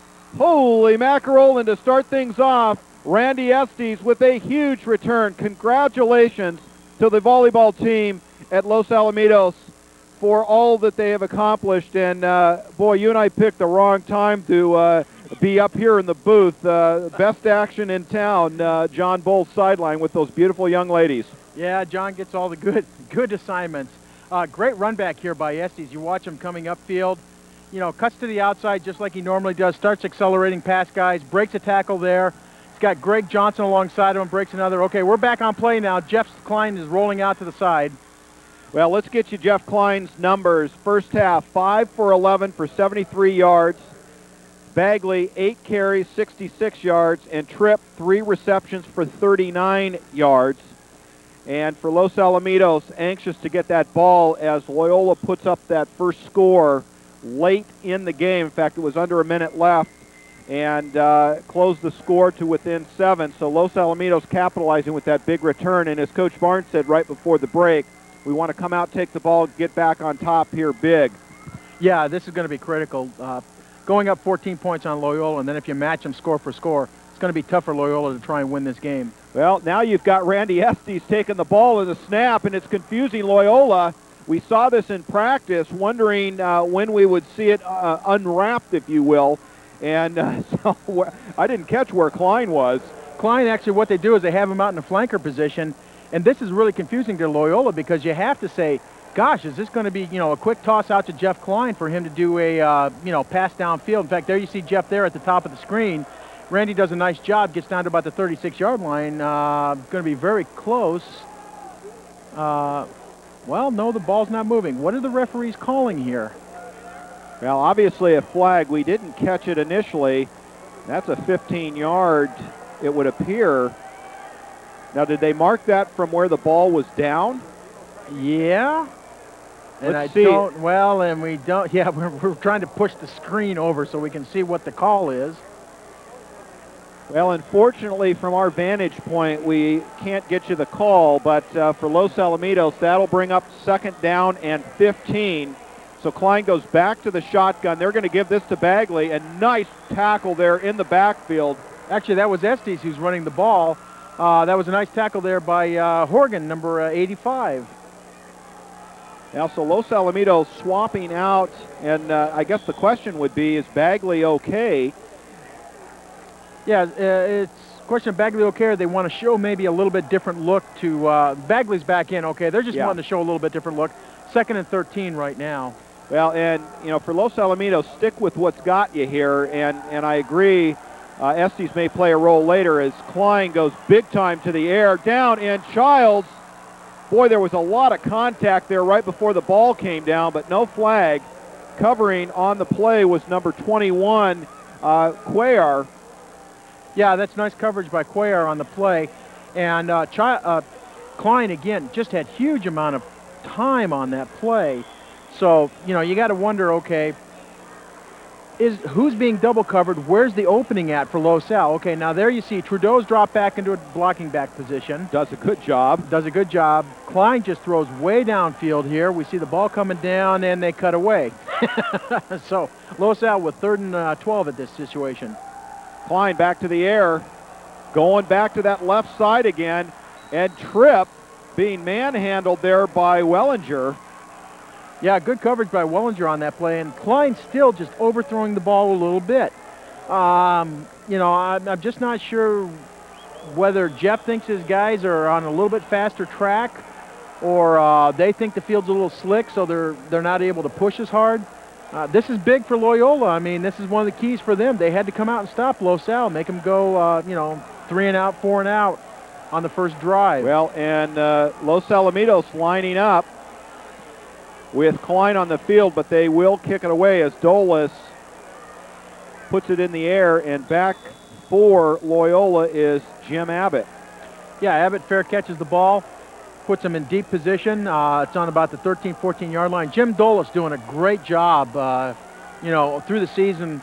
Not a big, long punter, but every time he's been called upon to put the ball deep into the opponent's territory, he just does a nice high punt, gives his guys time to get down there, and forces a fair catch, or gives Los Al the opportunity to down the ball. Well, and we saw Dolis tested last week and did a fabulous job in a pouring rainstorm, handling the ball, getting footing, and Los Alamitos walks out with the victory. 38-yard average for James Dolis punting this year. So back come the Cubs. And that is caught. Quentin Daniels covering there is Prescott. So Dakey coming right back to the air, finding Daniels, and you start to feel the momentum of that defensive stand rolling over to the offense. Yeah, there you see that Rasheed Prescott is playing man on Quentin Daniels, and play action fake there. Good chuck on Daniels there, good pop on it, but Dakey just throws a nice ball up in the air, and Quentin has a couple steps on Rasheed on that. This is what I said. Loyola would go into the halftime and make some adjustments and come out ready to play. Well, there you have it. 1st and 10, ball on the 43-yard line, and Dakey now goes from the shotgun. Screen pass is complete. That to Renault. Yep, nice play there. Again, release Bo Renault out into the flat area, get the ball to him. It's a isolated screen. This is, again, I think what they've looked at here from Loyola's side is they've said, okay, Los Al is giving a little bit of depth on the coverage. Let's use the flats. We're not going to make huge plays. We're going to maybe make 5-6 yards at a time, but we'll grind the time off the clock and we'll score. Well, Dakey, first half stats, 7 for 16, 80 yards. Bo Renault, 15 carries for 30 yards. Quentin Daniels with a nice pickup here on this series. That is complete to Cuellar. Jesus Cuellar, and Randy Estes comes up and just pops him hard as soon as he catches the ball. Pretty much a no-gainer on that one. Yeah, right there. He tries to take a step forward, and Randy just takes him and drives him straight back. Well, they want to let Randy Estes roam free back there and apply the hit as he sees fit. And we've talked about it in the first half. He can bring a good solid hit. So with 9:06, Loyola driving the ball. 3rd down and 3 for Dakey. Renault the lone setback. Dakey going to the air. Across the middle and, almost picked off. That goes out to LaFall, or at least that was the intended receiver. Yeah, and I've got to say, Fritz, one thing I've noticed is Loyola's not what I call real sure-handed receivers. A lot of balls popping off their hands and up into the air. And, one of the things you always work DBs on during practice is tip drill. If they keep popping the ball up in the air like this, I've got to think that Los Al is going to have an opportunity to make an interception here and force a turnover. Well, we've seen a few balls in the first half where Dakey was lucky to get back. So now that'll bring up a 4th down and 3. So Los Alamitos holds strong. Andrew Carney going to come in and kick it from the 35-yard line. Back deep is Tripp. Tripp fair catches it. Good punt by Carney. And now this, I believe, is Loyola's first opportunity to have Los Al starting deep in their own territory. Well, it's very important. We saw a great defensive stand to start things off for Loyola. And still for Jeff Klein, not able to find that deep ball. And again, whether it's timing, the field, or just good DB coverage there, Jeff Klein still looking for an open receiver downfield. They're going to give this to Bagley, and Bagley runs right into the heart of that Cub defensive line. Yeah, number 94, Patrick Rizzo on the stop there. Loyola did a good job there just filling all the holes, stopping the play. And, one thing I've noticed, Jeff's been going deep on a lot of plays, and I'm surprised that Los Al isn't trying to use the slants and the outs a little bit more. The other thing is, too, we do have substitution on the offensive line. Greg Cluey's in now for Dan Rollins. Lost the ball here. That is complete. Nice catch by Tripp, almost a one-hander. Great catch by Tripp there. Again, you saw great work by the Los Al offensive line to give Jeff just huge time there. And, I mean, Brandon Tripp, one of the things, when you got a guy to play center field all the time and he's playing well enough to be looked at by some of the top baseball schools in the country, this to him is like, okay, it's just a long fly ball. Great catch. That was nice. and nice pickup after the reception there, hitting Tripp in full stride. So, 1st down and 10, ball on the 37. Los Alamitos digging themselves out of their hole. And Randy Estes with a big pickup. Yeah, this is really neat to see right now. Randy Estes, he's one of those guys that has that 5th gear that they talk about. He's going along, and all of a sudden he can accelerate within 1 or 2 steps and be at full speed. Kind of what we saw with Quentin Jones last year. Right. Quentin would look like he was just loping along, and all of a sudden, next thing you knew, bam, he was at full speed and gone. Randy has that same capability, and you don't need to open a very big hole for him either. It's, this is going to be tough for Loyola to defend. And Renault in the secondary there for the Cubs. So Estes stays in the backfield. Klein's going to keep this one. Gets out to the near midfield.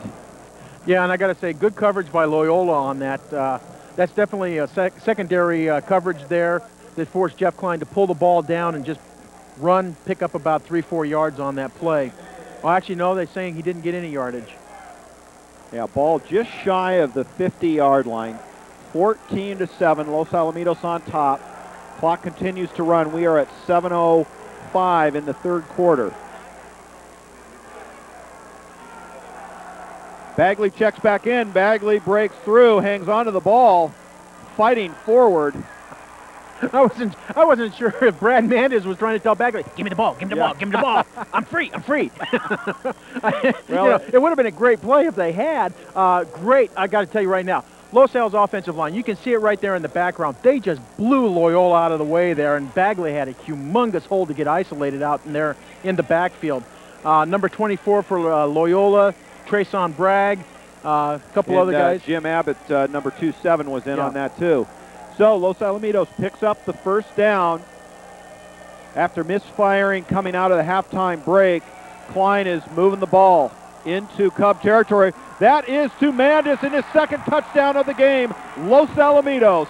And we saw the touch again, right in there, just dropped it right in to Mandis' hands. Brad Mandis in full stride. And again, I got to tell you, man, Jeff Klein is getting huge time back there. I mean, you can't leave a quarterback with 4, 5, 6 seconds, you know, with a guy that's got good touch, is known to play for a passing type offense. Great series there for Los Al to come up with a score on that. This is huge. Well, and Bradley Mandis, 3 touchdowns on the year coming into tonight's game. He is nearly going to match that with 2 already tonight. Gamarnik puts it up, and that is good. So, Los Alamitos widening the lead, 21-7.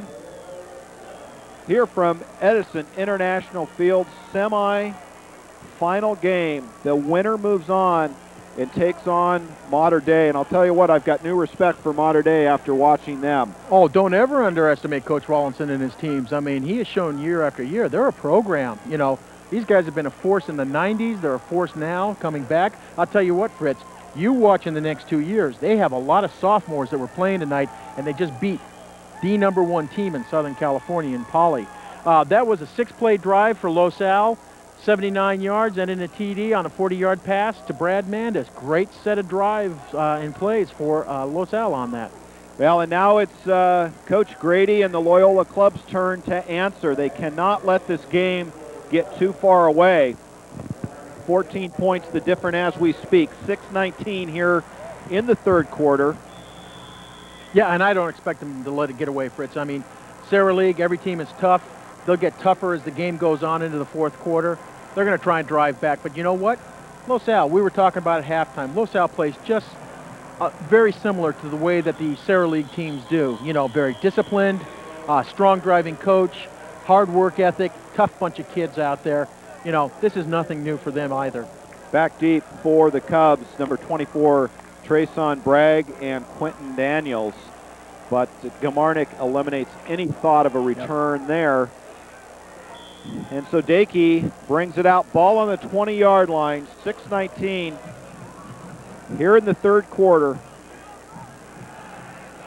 Dakey looked very good coming out at halftime, moved the ball, couldn't get the first downs to punch it in. Daniels, man in motion, and just fighting for yards is Renault. Bo Renault, just great job there. Twisting, turning, gets brought down by Donnie Olmstead. Probably Chris Sharian on that one too. Watch the play here. You just see Renault hits the hole hard, gets just enough of an opening. Great job by his right side there. Gets first hit by the outside, and then hit again by a couple guys on the inside. He's got to be black and blue now. Incredible. 5-yard gain on the play. That'll bring up 2nd down and 5. Lone setback is Renault. Dakey going to the air, gets it out to his big tight end, Horgan. And again, Donnie Olmstead on the tackle there. That's a good play by Donnie. He's supposed to play soft in that situation. You know, let the guy come in underneath you, pick up 4 or 5 yards. Don't let him get the big play. Make him grind the time off the clock. But Loyola doing a good job here too. You know, they're not trying to go for the home run. They're very patient, and they say we got a lot of time left. Well, nice tackling there by Olmstead. They'll be 1 yard shy of the first down. And Dakey has Renault, and Renault gets the call. Randy Estes down. Well, he had a maybe stop, but you've got 2 Titans hooking up there. Yeah. One thing I was going to say, if there's any guy out here that can arm tackle Bo Renault, it's Randy Estes, and he just showed us there. I mean, he's got great hand strength. Just grabs him here by the jersey and says, "Nah, partner, you have stopped your run at this point." Well, any team from week 1 to week 12, Randy would have thrown him back for a 3-yard loss, but not in the semis. Yep. So fresh set of downs for Dakey.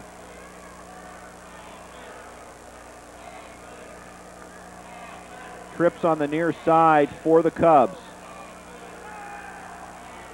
Going to get that out quickly to Wellinger. Yeah, nice play there by Randy Estes. Just gets an arm on him, but grabs his leg enough to pull him down.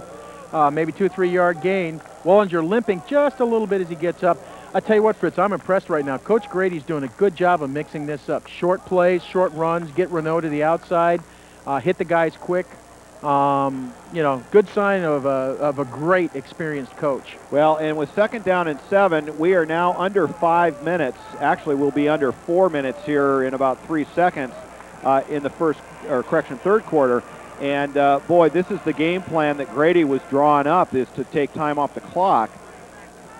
They just need to get scores at the end of these drives. Big time rush. We got a flag on the play. Great job eluding the big time rush is Dakey, but let's see, this one may come back. I might bet $1 to a donut that was holding. I'll match that and up you $1. Yeah. Yeah, you just saw Mike Lee there clapping his hands. Yeah, great pressure by Los Al. James Dolis puts a fast, hard rush on the outside. Looks like Los Al's going to take the penalty here, move him back. Yeah, you know, you're talking about Loyola grinding the time off the clock. You know, at 3:45 now to go in the game, this is going to start working against Loyola. Yeah, third quarter. I mean, not the game, third quarter, yeah.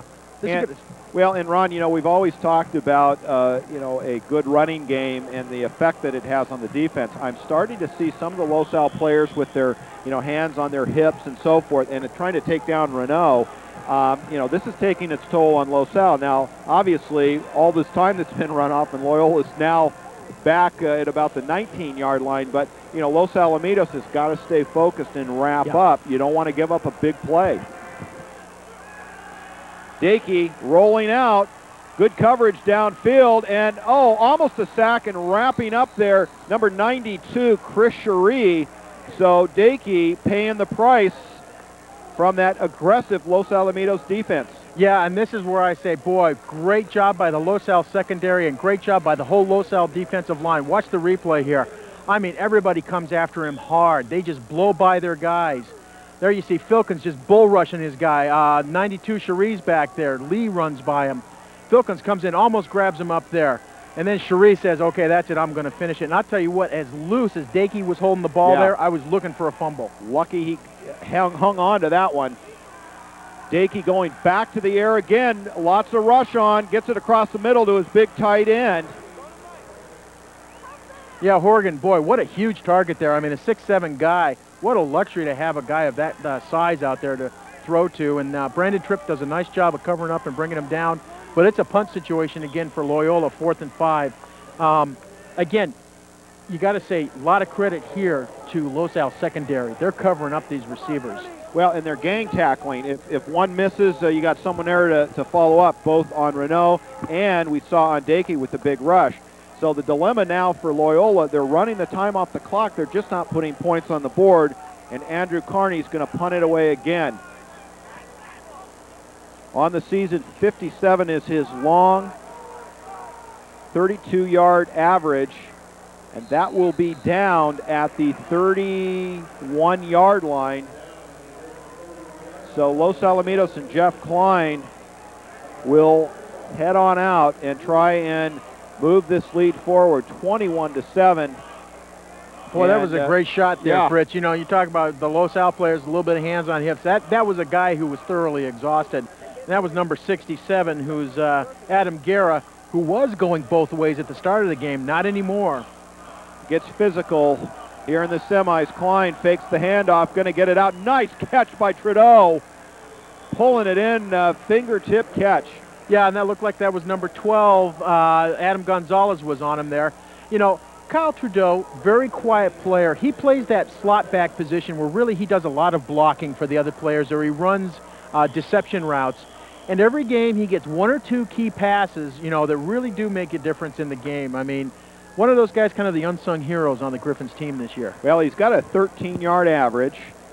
102 yards coming into tonight's game. That's his 9th reception of the year, and I'll tell you, not huge numbers, but at the right time, those can be huge numbers. Yeah, absolutely. Ball sits on the 45-yard line. We are at 1:38 here in the third quarter. Well, that's a pretty quiet Loyola student section. Well, maybe they're concentrating on finals. Yeah. I don't know. I mean, you expect a little more noise out of them than, you know, a semifinal game. Well, going to keep this one on the ground, straight up the middle. Yeah, and that's just a keep him honest play. I mean, you can't try and run everything to the outside, so you give one to Ryan Bagley, run it up the middle. force them to have to respect that when Bagley has the ball, you have to bring your linebackers in, but then you set up for the slant or the out, isolate a receiver on a linebacker in the next couple of plays. So Estes checks in at running back. Going to give this another try. And they're going to go around. That looks like Mandis on the reverse. Mandis finding some running room on the outside. I believe that is Mandis. Yes. Brad Mandis. Boy, great effort by Brad Mandis. I thought he was going to get nailed in the backfield there, but he showed some nice turn of speed there. Watch this. Fakes the handoff to Estes. Mandis takes the ball. There you see number 21, who is Jesus Cuellar, almost get the tackle in the backfield. And then Mandis does a nice job scooting to the outside here. And then we watch number 25 for Loyola, Phil Gela, make the tackle. And Mandis still picks up a nice first down on that play. 46 seconds left in the third quarter. Klein's going to get another playoff. Plenty of time, criminy sakes. He's going to just tuck it under and go, one of his assets on the ground, but great coverage downfield by Loyola. And, you know, we've been talking about maybe Klein not being in his rhythm. I think we have to give credit to the secondary of Loyola. They've done a great job double teaming, you know, the grade A guys. Absolutely, Fritz. I mean, if you look at Klein back there, you can start measuring his time with a minute hand. I mean, he had 6-7 seconds to throw the ball. If you can't get your receivers open in that amount of time, you've got great coverage. Well, 38 ticks on the clock. Second down and 7. They're going to give it to Estes. Estes is off to the races. Look out, baby. This could be a big one. Gets inside the 15-yard line. Estes getting now on track. Yeah, Jesus Cuellar brought him down on that one. And again, nice hole blown wide open here for Randy Estes. And a little bit of fresh legs here. Yeah, good job. Guards, Trent Steinhauser comes through, blows a hole open on the trap, and then Estes just accelerates away from guys. He's got to put that ball away, though, because these Loyola players are going to be trying to punch that out. And, you know, what's also interesting, Estes has seen little or no activity in the offensive backfield. He has been the stud at safety. So this is a new position for him, and he's feeling this out in the semifinal round. This series looking pretty good. Estes going to get the call again and fighting forward. Appears to be inside now the 5-yard line. Yeah, I got about 4 or 5 yards on that one. And I got to agree with you, Fritz. You know, when you play as a defensive back, you're used to, you know, when you intercept, you can hold the ball a little loose because you're not in tight, you know, groupings where you have a lot of guys around you. If he's going to keep playing as a running back, they've got to teach him that, you know, 4 pressure points, you know, you hold that ball in tight once you get into contact. Okay, we have the end of the third quarter here. LaSalle up 21-7.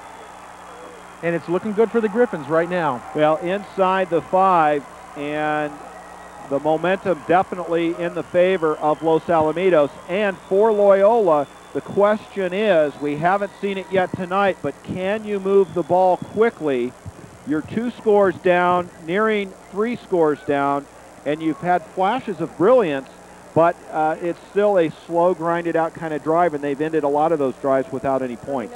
Yeah, and the thing is, too, Fritz, if they try to go to the deep passing game, I mean, Los Al's got better secondaries players probably than all of the receivers that Loyola's throwing at him, with possibly the exception of Quentin Daniels. So you're not going to get the time to throw the ball. You're not going to get 6-7 seconds like Klein is getting for Dakey. You know, we're seeing already in this third quarter, Loyola's offensive line is tired. Los Al, with just a 4-man rush, is putting intense pressure on Dakey every time. And if it's not a sack, it's a hurry up, it's a rush, you know, putting him off of his rhythm.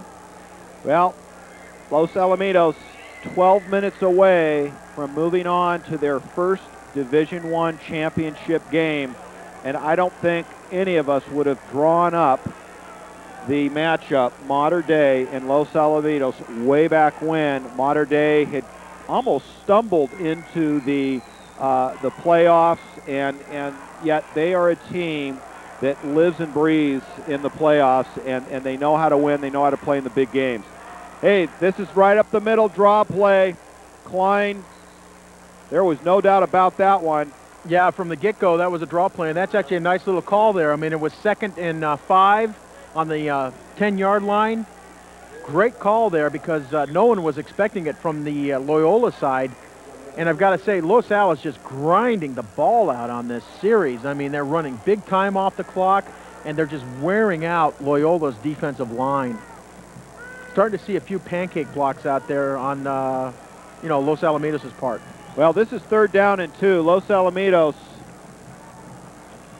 can pick up the first in Randy Estes with a full head of steam. It's going to be very close. No, I think he's got the first down because it was at about the 5-yard line, and they're marking him at the 3, Fritz. Okay, right now Los Al has their jumbo package in. What you can see is they've brought Rollins back in a tackle. They've moved Cluey over to tight end on the left-hand side.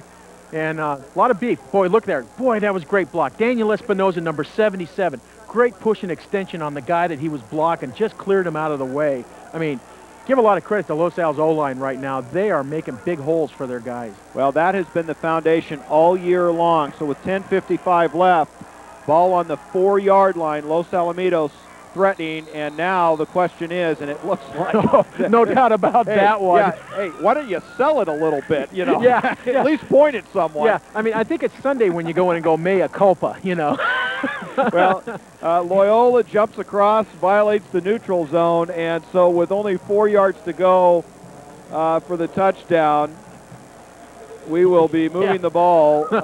Yeah. This isn't even a tough decision for the referees on this one. You can just see that the player there, number 94, it's Patrick Rizzo. I mean, he just got a little excited there and jumped.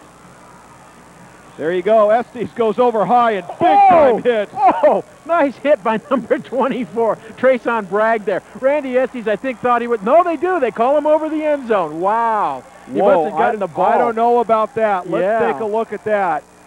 I mean, there's a guy that's usually giving the hits, not taking them. Watch, here he goes, and just great hit right there. Wow. I'll tell you what, boy, you had to be on the line. So. Well, and that was a bit of an angle. That's an excellent point, Ron. That was from the end zone looking towards the play, and it may have been closer than it looked. And that is good, so no doubt about it, Los Alamitos gets the touchdown, 28-7, and the spirit in the Loyola club's definitely broken. Yeah. When you look at that, Los Al ran off us. Okay. Yeah, it's a 69-yard drive. 11 plays on that drive, ending in a 2-yard run, and we'll go to John Bowles, and he has Los Al's water polo team. Guys, joined by head coach for the Los Al water polo team, Dave Carlson. Dave, congratulations on a great year this year. Thank you very much. Tell us about this year's club. Your first 3 years at Los Al, you were Sunset League champs. This year, that wasn't the case, but you ended up going to the CIF finals. Yeah, well, we had a young team this year. After winning the first 3 years Sunset champs, we were picked by the coaches to finish 4th in league this year. Tim was our only senior starter, so we had a pretty young team. And we actually played in a 3rd-place playoff game just to make the playoffs. And through the playoffs, our guys really stepped up, knocked off 3 league champions, including our own Sunset League champs, Marina, and made it all the way to the CIF finals. And I was proud of our guys. They played with a lot of heart, and we took Servite all the way into the 3rd period. It was tied, and then they were a little too good for us. But.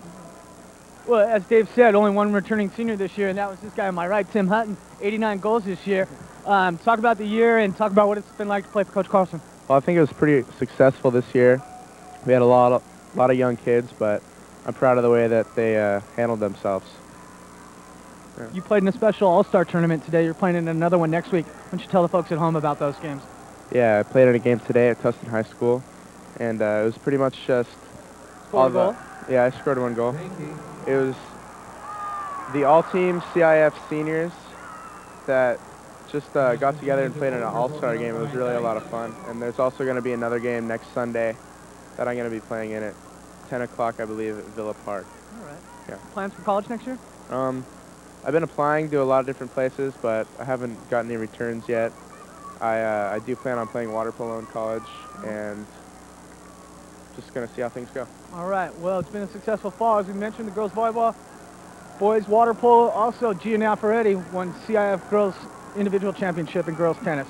Back to you guys. Well, congratulations to the water polo team, and we are quickly back to action.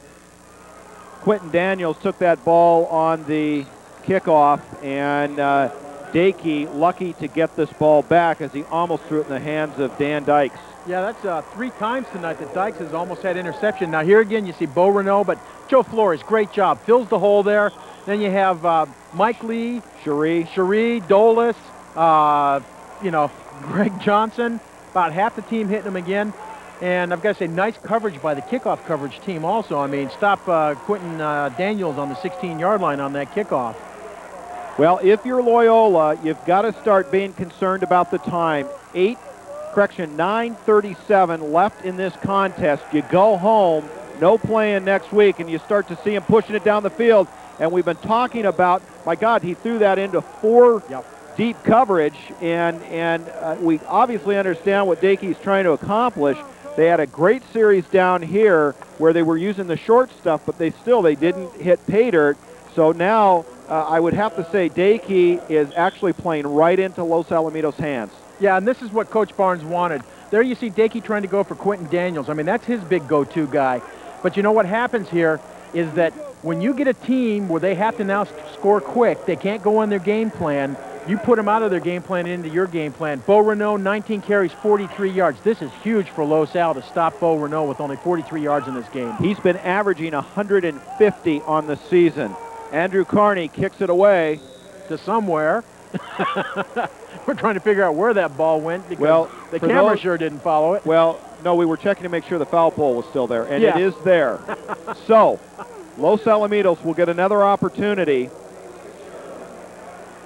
28-7, and for Los Alamitos, the Cubs playing right into their hands, and now for Los Alamitos, they can really open the playbook. The goal to run time off the clock, keep the Cubs on the field, run some time off, and hit the bus with a berth in the championship game. Keeping the ball on the ground, Bagley. Yeah, nice job by Ryan there. Okay, Dakey for tonight, 11 of 23, 138 yards passing, and that's actually 40 yards more than his average already. And then Estes, 5 carries, 49 yards, and a TD. Good job. And we've got a Cub down. Bagley getting a little bit of a breather from Estes, holding that ball in nice and tight. There's the difference we've seen between Bagley and Estes. Keeps that ball tight. Yeah, Ryan has spent a lot of time practicing on holding that ball in. Now, do we know who the Cub is that's down? That's number 26. That was C.J. Wellinger. Yeah, it looks like he took a little bit of an ankle there. Well, and he has been very productive being a decoy from Quentin Daniels, so it'll be interesting. Some of these players going both ways, and Loyola cannot afford to take some offensive threats off the field, so we'll hope Wellinger will be back and playing. Yeah, he's walking pretty stiff there. Back to the action. And that is complete to Brandon Tripp. So Tripp, who's had trouble getting the open pass ridden out of bounds by Cuellar, gets a nice pickup there. And just what the Cubs didn't need is a big pickup. And now you're starting to see the exhaustion on the Cubs just in their play. Nice little drag route there. Yeah, what you see here is just Los Al now is a little bit fresher. I mean, when you have a score, you know, of 28-7, they're getting separation on the guys. You know, it's a funny thing. When you have a lead, you feel, you know, pressure in a game. You don't feel as tired. You may be physically as tired as the other guy, but you emotionally don't feel it. Well, you got the adrenaline going, and there we've got Randy Estes going to snap it straight to him. So Los Alamitos still bringing the change, and we've got a Griffin down. Is that an offensive lineman? Yeah, we got somebody on the ground there. So is that number 61? That's John McDaniel, it looks like. John McDaniel returning just a couple of weeks ago after an injury. Boy, I'm hoping this isn't his knee again. In fact, John McDaniel, 5'10", 232-pound junior, recovered. Injury happened early enough in the season that he was able to return. And let's see. Oh, boy, yeah, the trainer, Steve, he's looking right at that knee again. This isn't good. Well, and we've talked about it in Week 12 as we open the game. You said it's the 12th offensive lineup for the O-line. And we've talked about also tonight how much time that O-line has given Klein. And now that you see what Mater Dei brings to the table, they've got a nice defensive front. So anything that would weaken that O-line for Los Alamitos, not a good sign. Yeah, but the good news is the guy who's going to come in for John McDaniel is the first-team All-League Sunset Center, Steve Snyder. Well, and as deep a offensive line, in fact, we've talked about the depth all year long for Los Alamitos at every position. I mean, here you've got Estes. We saw Doby even subbing in at quarter or at running back during practice this last week. So that is a luxury that most teams don't have. Yeah, but I'll tell you what, I'm looking forward to next week, assuming that this game finishes the way we think it is. It's going to be just brutal on the offensive and defensive lines. Well, Estes stays in the backfield, giving Bagley a rest, and there is no question about it. And there we see the disconnection of a QB and a running back, where we see Bagley and Klein play that little, in and out game with Estes. Here's the ball run. Yeah, it's a little bit more straight up. Nice job there by number 77, Mark Gray for Loyola, who's going both ways. The other thing I noticed too, Patrick Horgan, number 85 for Loyola, real slow getting up after that play. I'm not sure if he's even still in there right now. Now that'll bring up a 3rd down and 6. Clock continues to run. We are at 7:42. And Los Alamitos going to call a timeout. Obviously for Los Alamitos, picking up this 3rd down and 6 would put a huge nail in the coffin for the Loyola Cubs. So they're going to take some time and talk about it. Yeah, the ball right now is on 23-yard line. 24-yard line approximately. Los Al gets another 1st down here. They're going to score 35-7. Not that I expect Coach Barnes to start bringing in, the second string, but he'll probably start working in some seniors. Again, as I said before, with Coach Barnes, Coach Grady goes back a long way. They're not going to ask for any quarter from each other. They're not going to give any quarter to each other. It's not going to run up the score, but it's going to definitely let them know, I got one on you. Well, and you saw Grady there walking out, talking to the defense. And the Loyola faithful, 27 years, Coach Grady at the helm. And I'll tell you, 27 years in any field is today an eon. And what a program. Yeah, 27 years of all those great young men that have come out of his program. I mean, that's a direct reflection of his coaching and his ethics that he imparts to his players. Going for Childs, and that's caught. No, it was knocked away. I saw the pylon there swinging. It was that near side corner. Boy, great coverage on Childs tonight. He has not had many easy receptions. Yeah, that guy right there, Jesus Cuellar, he's done a great job on Jeremy Childs tonight because he's been doing a lot of man coverage on Childs. And that's a tough call. I mean, Jeremy Childs is a great player. He was all first-team Sunset League. I have a feeling you may see him almost as a sophomore possibly get all CIF mention because he is a very talented player. Jesus Cuellar, 6'2", 173-pound senior. And Gamarnik comes on the field. So ball on the 23-yard line. His long is 40.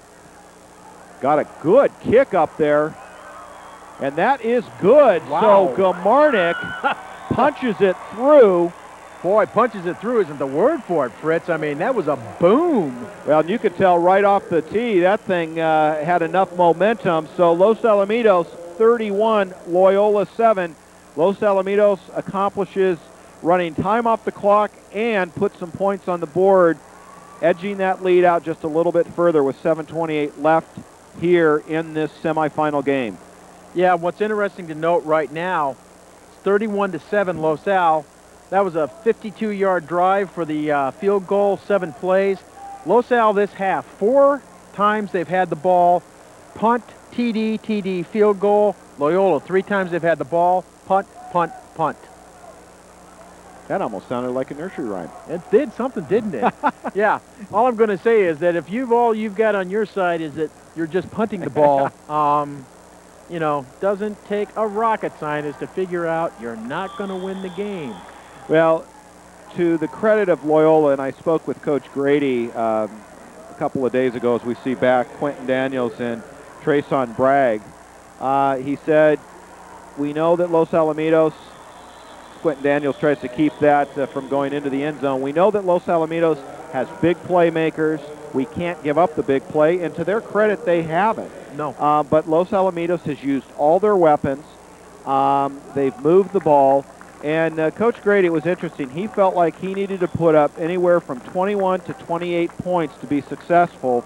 And if you back off the field goal that Los Al just put up, you know, he knows what Los Al is capable of, and 21 to 28 points would have him in this game right now. The problem is they just haven't been able to punch it through. Yeah.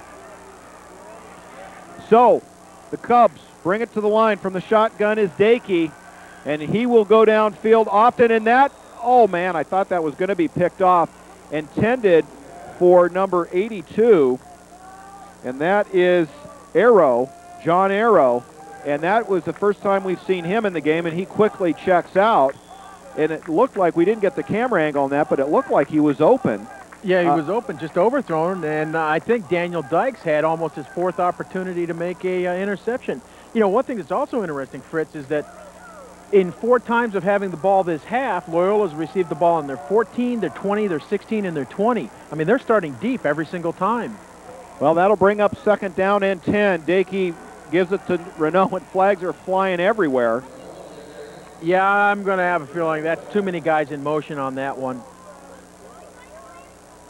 There were so many flags. I mean, there was one, I saw one of the sideline judges' flag go up immediately as soon as the ball was snapped, and that's indicative of men in motion, you know, either a false start or too many guys in the backfield moving at the same time. And Renault continuing to take hits. You've got Quentin Daniels. Look at all the arms on the hips there. This is an exhausted bunch of kids. Yeah, real bunch of tired players for Loyola right now. And this is why I say, look at the Los Al defensive linemen. Those arms are just hanging loose. Yep. You know, that confidence, the fact that they're controlling the game, this is what makes them feel just so much stronger at this point in time. But you know what? I agree with you, Fritz. There's no quitting Loyola. Heck no. In fact, let's go back to last week against Bishop Ammon. Very easily, they could have checked out of that game, especially when they were down 14-0 early on. But these Sarah League schools, winning tradition, and we saw it in Mater Dei staying in that game as they had to come back to win it. 2nd down, 15. That is complete to Quentin Daniels. Quentin Daniels has a bit of an opening. Prescott, probably the 2nd leading tackler on the team, upends Daniels, but not before a nice gain. Yeah, nice pass by Dakey there. Good catch by Daniels. Good run with the ball after he received it. Looked like Randy Estes was coming up trying to make a fast pick on the ball and just kind of overran the play a little bit. But here you watch Dakey. Good hard throw here. Good route by Quentin Daniels there. Yeah, there you see Randy's trying to come up hard.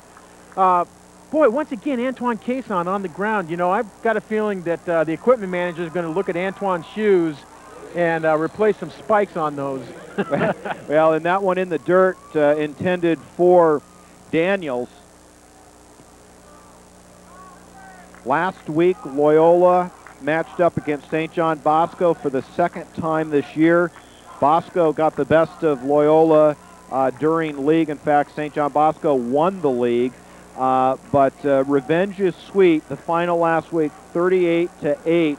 And for Loyola, they jumped out in front. We only had the halftime score, but you said it. Very rarely will Loyola give up a lead. Right. You know, ahead 17-0 at halftime. I mean, you can almost take that one to the bank. 6:28 left in the semifinal game. Nice little pass over the middle. Dakey gets it out to Bolger. Yeah, Drew Bolger. You know, Bolger's coming down with quite a few catches tonight. He's doing a good job out there. And Dakey, I mean, he's plugging away. He's looking for that open receiver, looking for the routes that are being run. And then Wellinger, we saw come off, was injured on the defensive stand. They've been literally using some of these other receivers that, quite frankly, do not have very many stats at all, just not the go-to guys during the season, using them very effectively tonight. Yeah, and that was Joe Flores and Randy Estes on the stop there. Dakey back to the air again. That up for grabs, and again off the fingertips of Tripp. Daniels the intended receiver, and you just get the feeling, Ron Cluey, that Dakey is going to the well. He's had, that's probably the 6th, 7th ball that's been off the fingertips of a Griffin.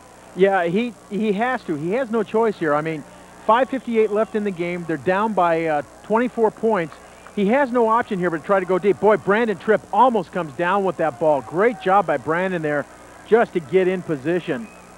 You know, but they're going to double team Daniels the whole way here. Sure. Well, and I think Loyola's had the same effect on Childs. You know, of course, they've been man-on-man there, but very good receivers to the standout players. Here we're going. It's razzle-dazzle. Uh-oh. Los Alamitos ready for it. Is the ball line. Oh, boy. What a battle. Now that's one of the more interesting razzle-dazzle plays I've seen, where you throw it out to the sideline, then the receiver tries to throw it back to the middle to the quarterback, and hits his lineman in the helmet. Now the question is, was that lineman eligible? Now that would have made it for an interesting play, but yeah, too much penetration by Los Alamitos, and they didn't bite on it. And I think the history that Grady has of pulling these plays out of a hat, Los Alamitos knows all too well to be ready for anything. 5:52 left here in the game. 3rd down and 10. Dakey's going to try to do this on the ground and paid the price. Big hit by Tommy Leonetti on that play. Okay, here we go. Let's look at his razzle-dazzle again, folks. I mean, this is kind of entertaining, you know. Ball, who's got the ball? There we go. Throwing out to the receiver out there, who's number 26. And then he tries to throw the ball back and hits his lineman. C.J. Wellinger hits number 67, Adam Guerra, right in the arm. And I'm sure Guerra's looking at it like, I don't want this ball. Yeah, is this how we drew this up? Yeah. So 4th down and 14. Clock continuing to run, 5:11. Yeah, Tommy Leonetti there did a great job. 4th and 14. And I'll tell you what, Loyola ran off 10 plays on that series. No score. Well, and we've seen it. They've run off a lot of plays and really not gained much yardage overall. So having to kick it away is Carney. That will be fielded by Tripp. And with under 5 minutes left in this contest, Klein brings his offense back out onto the field. Yeah, just another nice series for Los Al's defense there. I mean, they control the ball, get the ball back on their 25-yard line. You know, now my expectation is, Fritz, you're going to just see him hand the ball off to Bagley, run the clock off, grind the time down, give Ryan a chance to put some yards on. Looks like we have checking in Elway. Yes, we do, number 7. And Elway, oh, nice breakaway tackle there. Still on his feet, and Ryan Bagley breaks 3 to 4 tackles there, and now we know for sure Loyola is just beat dead tired. They're trying to arm tackle, and we've talked a lot about Bo Renault. Let's give some credit to Ryan Bagley. We've talked about his lower body strength. We're going to see it here. There's 1. Yep, 1. There you see number 86 tries to get him. 2. There's another guy. 3, number 87. He keeps going. Yep. And 4 guys. I mean, Ryan Bagley, great run on that play. Great effort. So Elway checks in. Injured in the Carson game. Gives it to Bagley. And again, Ryan just does a nice job running up the middle. I'll tell you the one thing I'm seeing out here right now, Los Al's offensive line is just pancaking the defensive line for Loyola. Just knocking them on the ground. I mean, you look right there right now, you look how many guys with white jerseys are laying on top of guys with dark blue jerseys. That just shows you right there. It's just total domination at this point in the game. Well, Justin Elway, injured in the Carson game, was 30 of 49, 61%, 478 yards. And at that game, Klein and Elway were just about neck and neck. They saw equal playing time, and a separated shoulder has taken Elway out of the game. And when did we see Elway come back in? Was it against Milliken? Yeah, it was against Milliken, just a little bit we saw him in. Yeah, because he scored that 1 touchdown, that very nice run. Okay, there you saw Ryan Oken gets the ball. Good surge again. Like I say, boy, you're just seeing Los Al's O-line just blow forward, pick up 3-4 yards at a shot, and doing a great job there. Ryan Oken picking up about 5-6 yards on that run. We are nearing 3 minutes left in the game. In fact, we'll be under 3 minutes by the time Elway takes the snap, and again, now we see the depth. Elway, a starter, and everyone back healthy as they do the reverse. Is that Woods? Yeah, that's Woodsy. There we go. Yeah, that's I'm not sure, why teams at this point in the season aren't picking up that when number 27's in the game, you can pretty much bet the house there's a reverse coming at you. I mean, this kid was on the 4x400, track team that went all the way to the state championships. There's no option here. He's just flying up the field. Well, and again, flying up the field against a exhausted Cub defense. Yeah, nice tackle there again by number 21, Cuellar, for Loyola. 2:30, first down and 10, just what Loyola didn't need, but Los Alamitos effectively picking up first downs.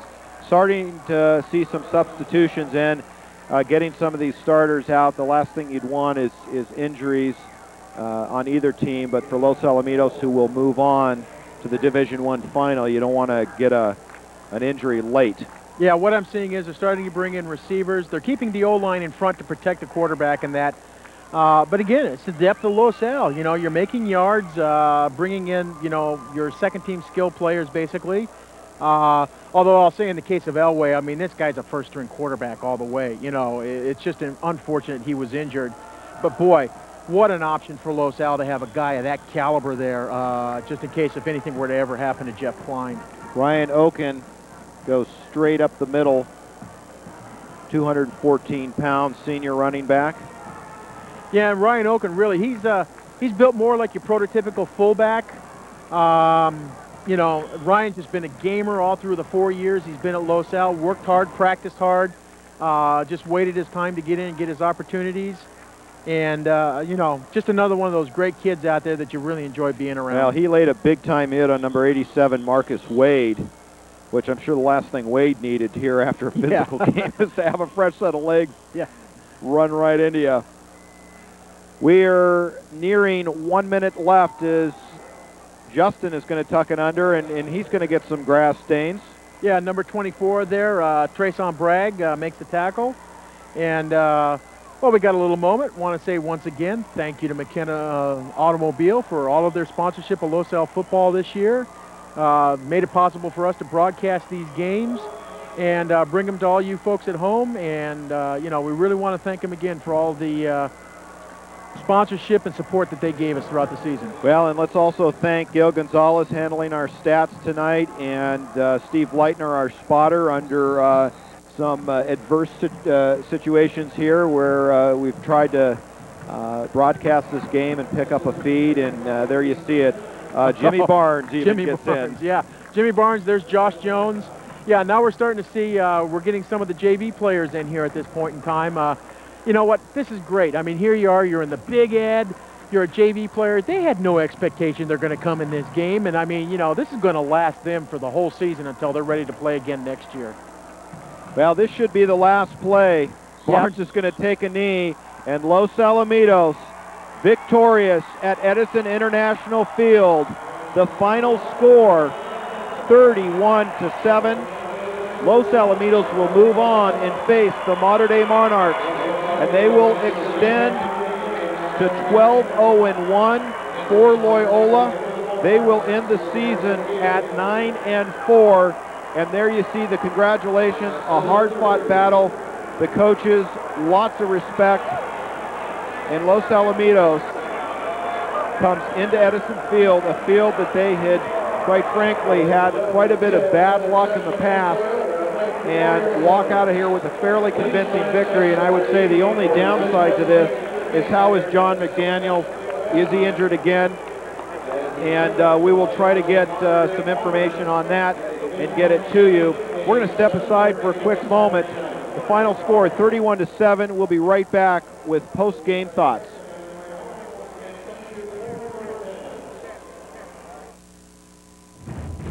This edition of the CIF Division I football playoff game is the sole property of the CIF Southern Section and cannot be reproduced or retransmitted without the express written consent of the CIF Southern Section. The CIF Division I football playoff games are proudly sponsored by Toyota and your Southern California Toyota dealers. CIF and Toyota supporting tomorrow's stars today. LATV3's coverage is brought to you locally by the family and friends of the Los Alamitos Griffin Football Booster Club. Winston, just one more inning, Grandma. Ever notice how many things today kids can do without actually moving? A whole lot of things their parents used to do the hard way. So many kids' activities today seem to leave out the activity part, which makes exercise even more important for children. In fact, new research tells us the best time to enhance bone development is during childhood and adolescence. And just getting children to walk an extra 35 minutes a day could spare them the pain of thinning bones later in life. Healthy bones come from healthy habits. Encourage your kids to get up, get out, and get moving. Hello. Hey, Grandma, how about another grape soda? For more advice on how kids can build strong bones, visit AAOS.org, a public service message from the American Academy of Orthopedic Surgeons. Hey, guys, check this out. They want me to register with the Selective Service. Hey, man, you 18. You got to register. It's the law. Big deal. What are they going to do if I don't register? One thing for sure, you'll never get a government job. Or federal loans for college. And you'll never pass a background check. Because not signing up is a felony, man. Still think it's cool? And now you can register with Selective Service online at www.sss.gov. That is cool.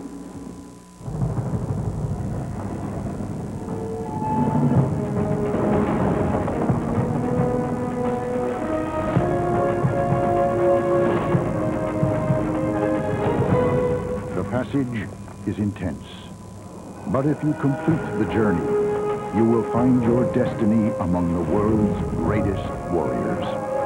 The few, the proud, the Marines. Welcome back to Edison Field. Fritz Pollard, Ron Cluey, John Bowles. There you see it, the final 31-7. The Griffins over the Cubs. Any surprises here, Ron? No, Fritz, because, you know, it was funny. People were asking me before the game, what do you think the final outcome of this game could be? And I said, you know what, guys? If this field stays dry tonight, and for what I've seen of Los Al this year, this could be potentially a blowout, you know. And, I mean, Los Al just showed total domination on the offensive line tonight. You know, just absolutely controlled it. And the same thing on the defensive line. They just dominated it all the way. Okay, let's cut to John Bowles with player of the game.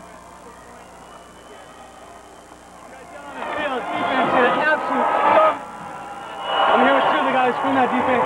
Senior quarterback Antoine Sanson.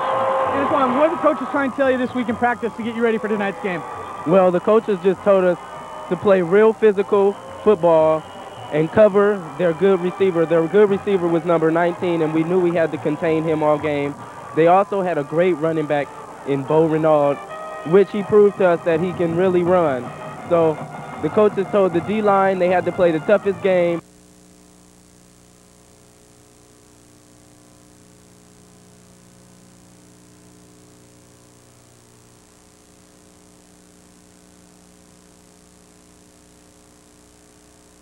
We apologize for any technical difficulty as we were winding our post-game interviews down.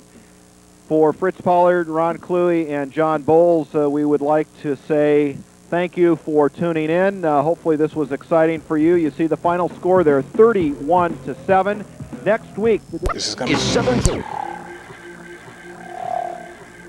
it is week 14 of the high school football season, and if you are playing tonight, it means you are playing for the Division I championship. We are at Edison International Field for the D1 final. The Los Alamitos Griffins take their 12-0-1 record and travel to Edison International Field to take on the modern-day Monarchs with a 10-3 record. Hi again, everybody. Fritz Pollard, Len Venger, John Bowles. Happy to have you along with us as LATV proudly presents championship football out of Division I. Tonight should be a fabulous contest, a huge crowd, and this is football season at its very best.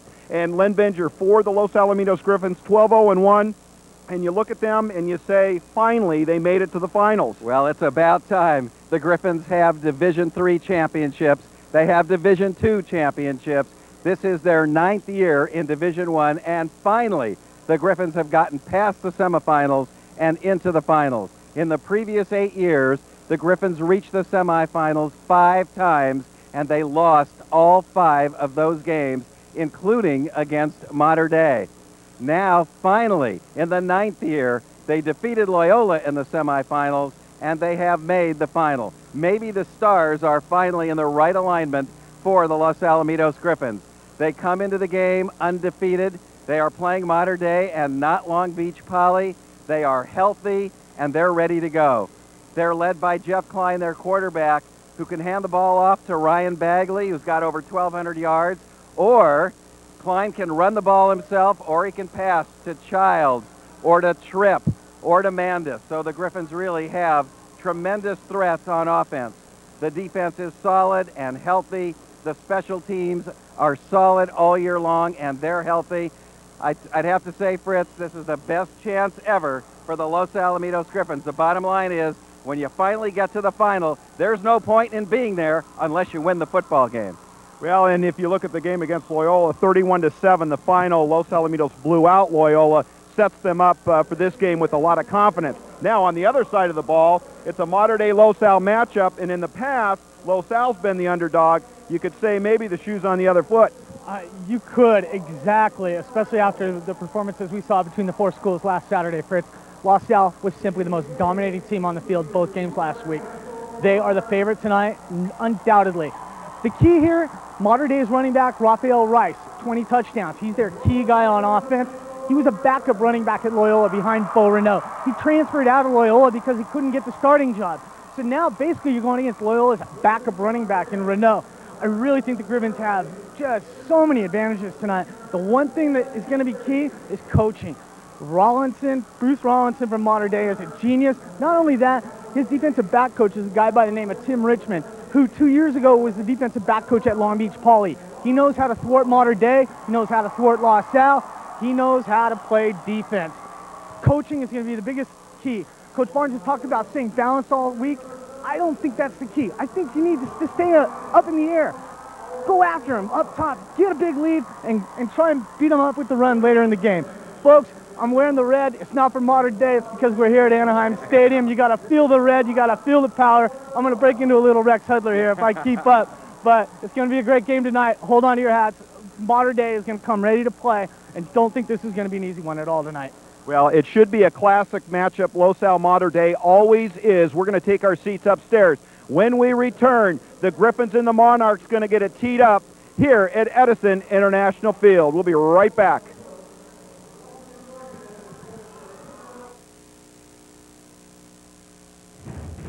This edition of the CIF Division I football playoff game is the sole property of the CIF Southern Section and cannot be reproduced or retransmitted without the express written consent of the CIF Southern Section. The CIF Division I football playoff game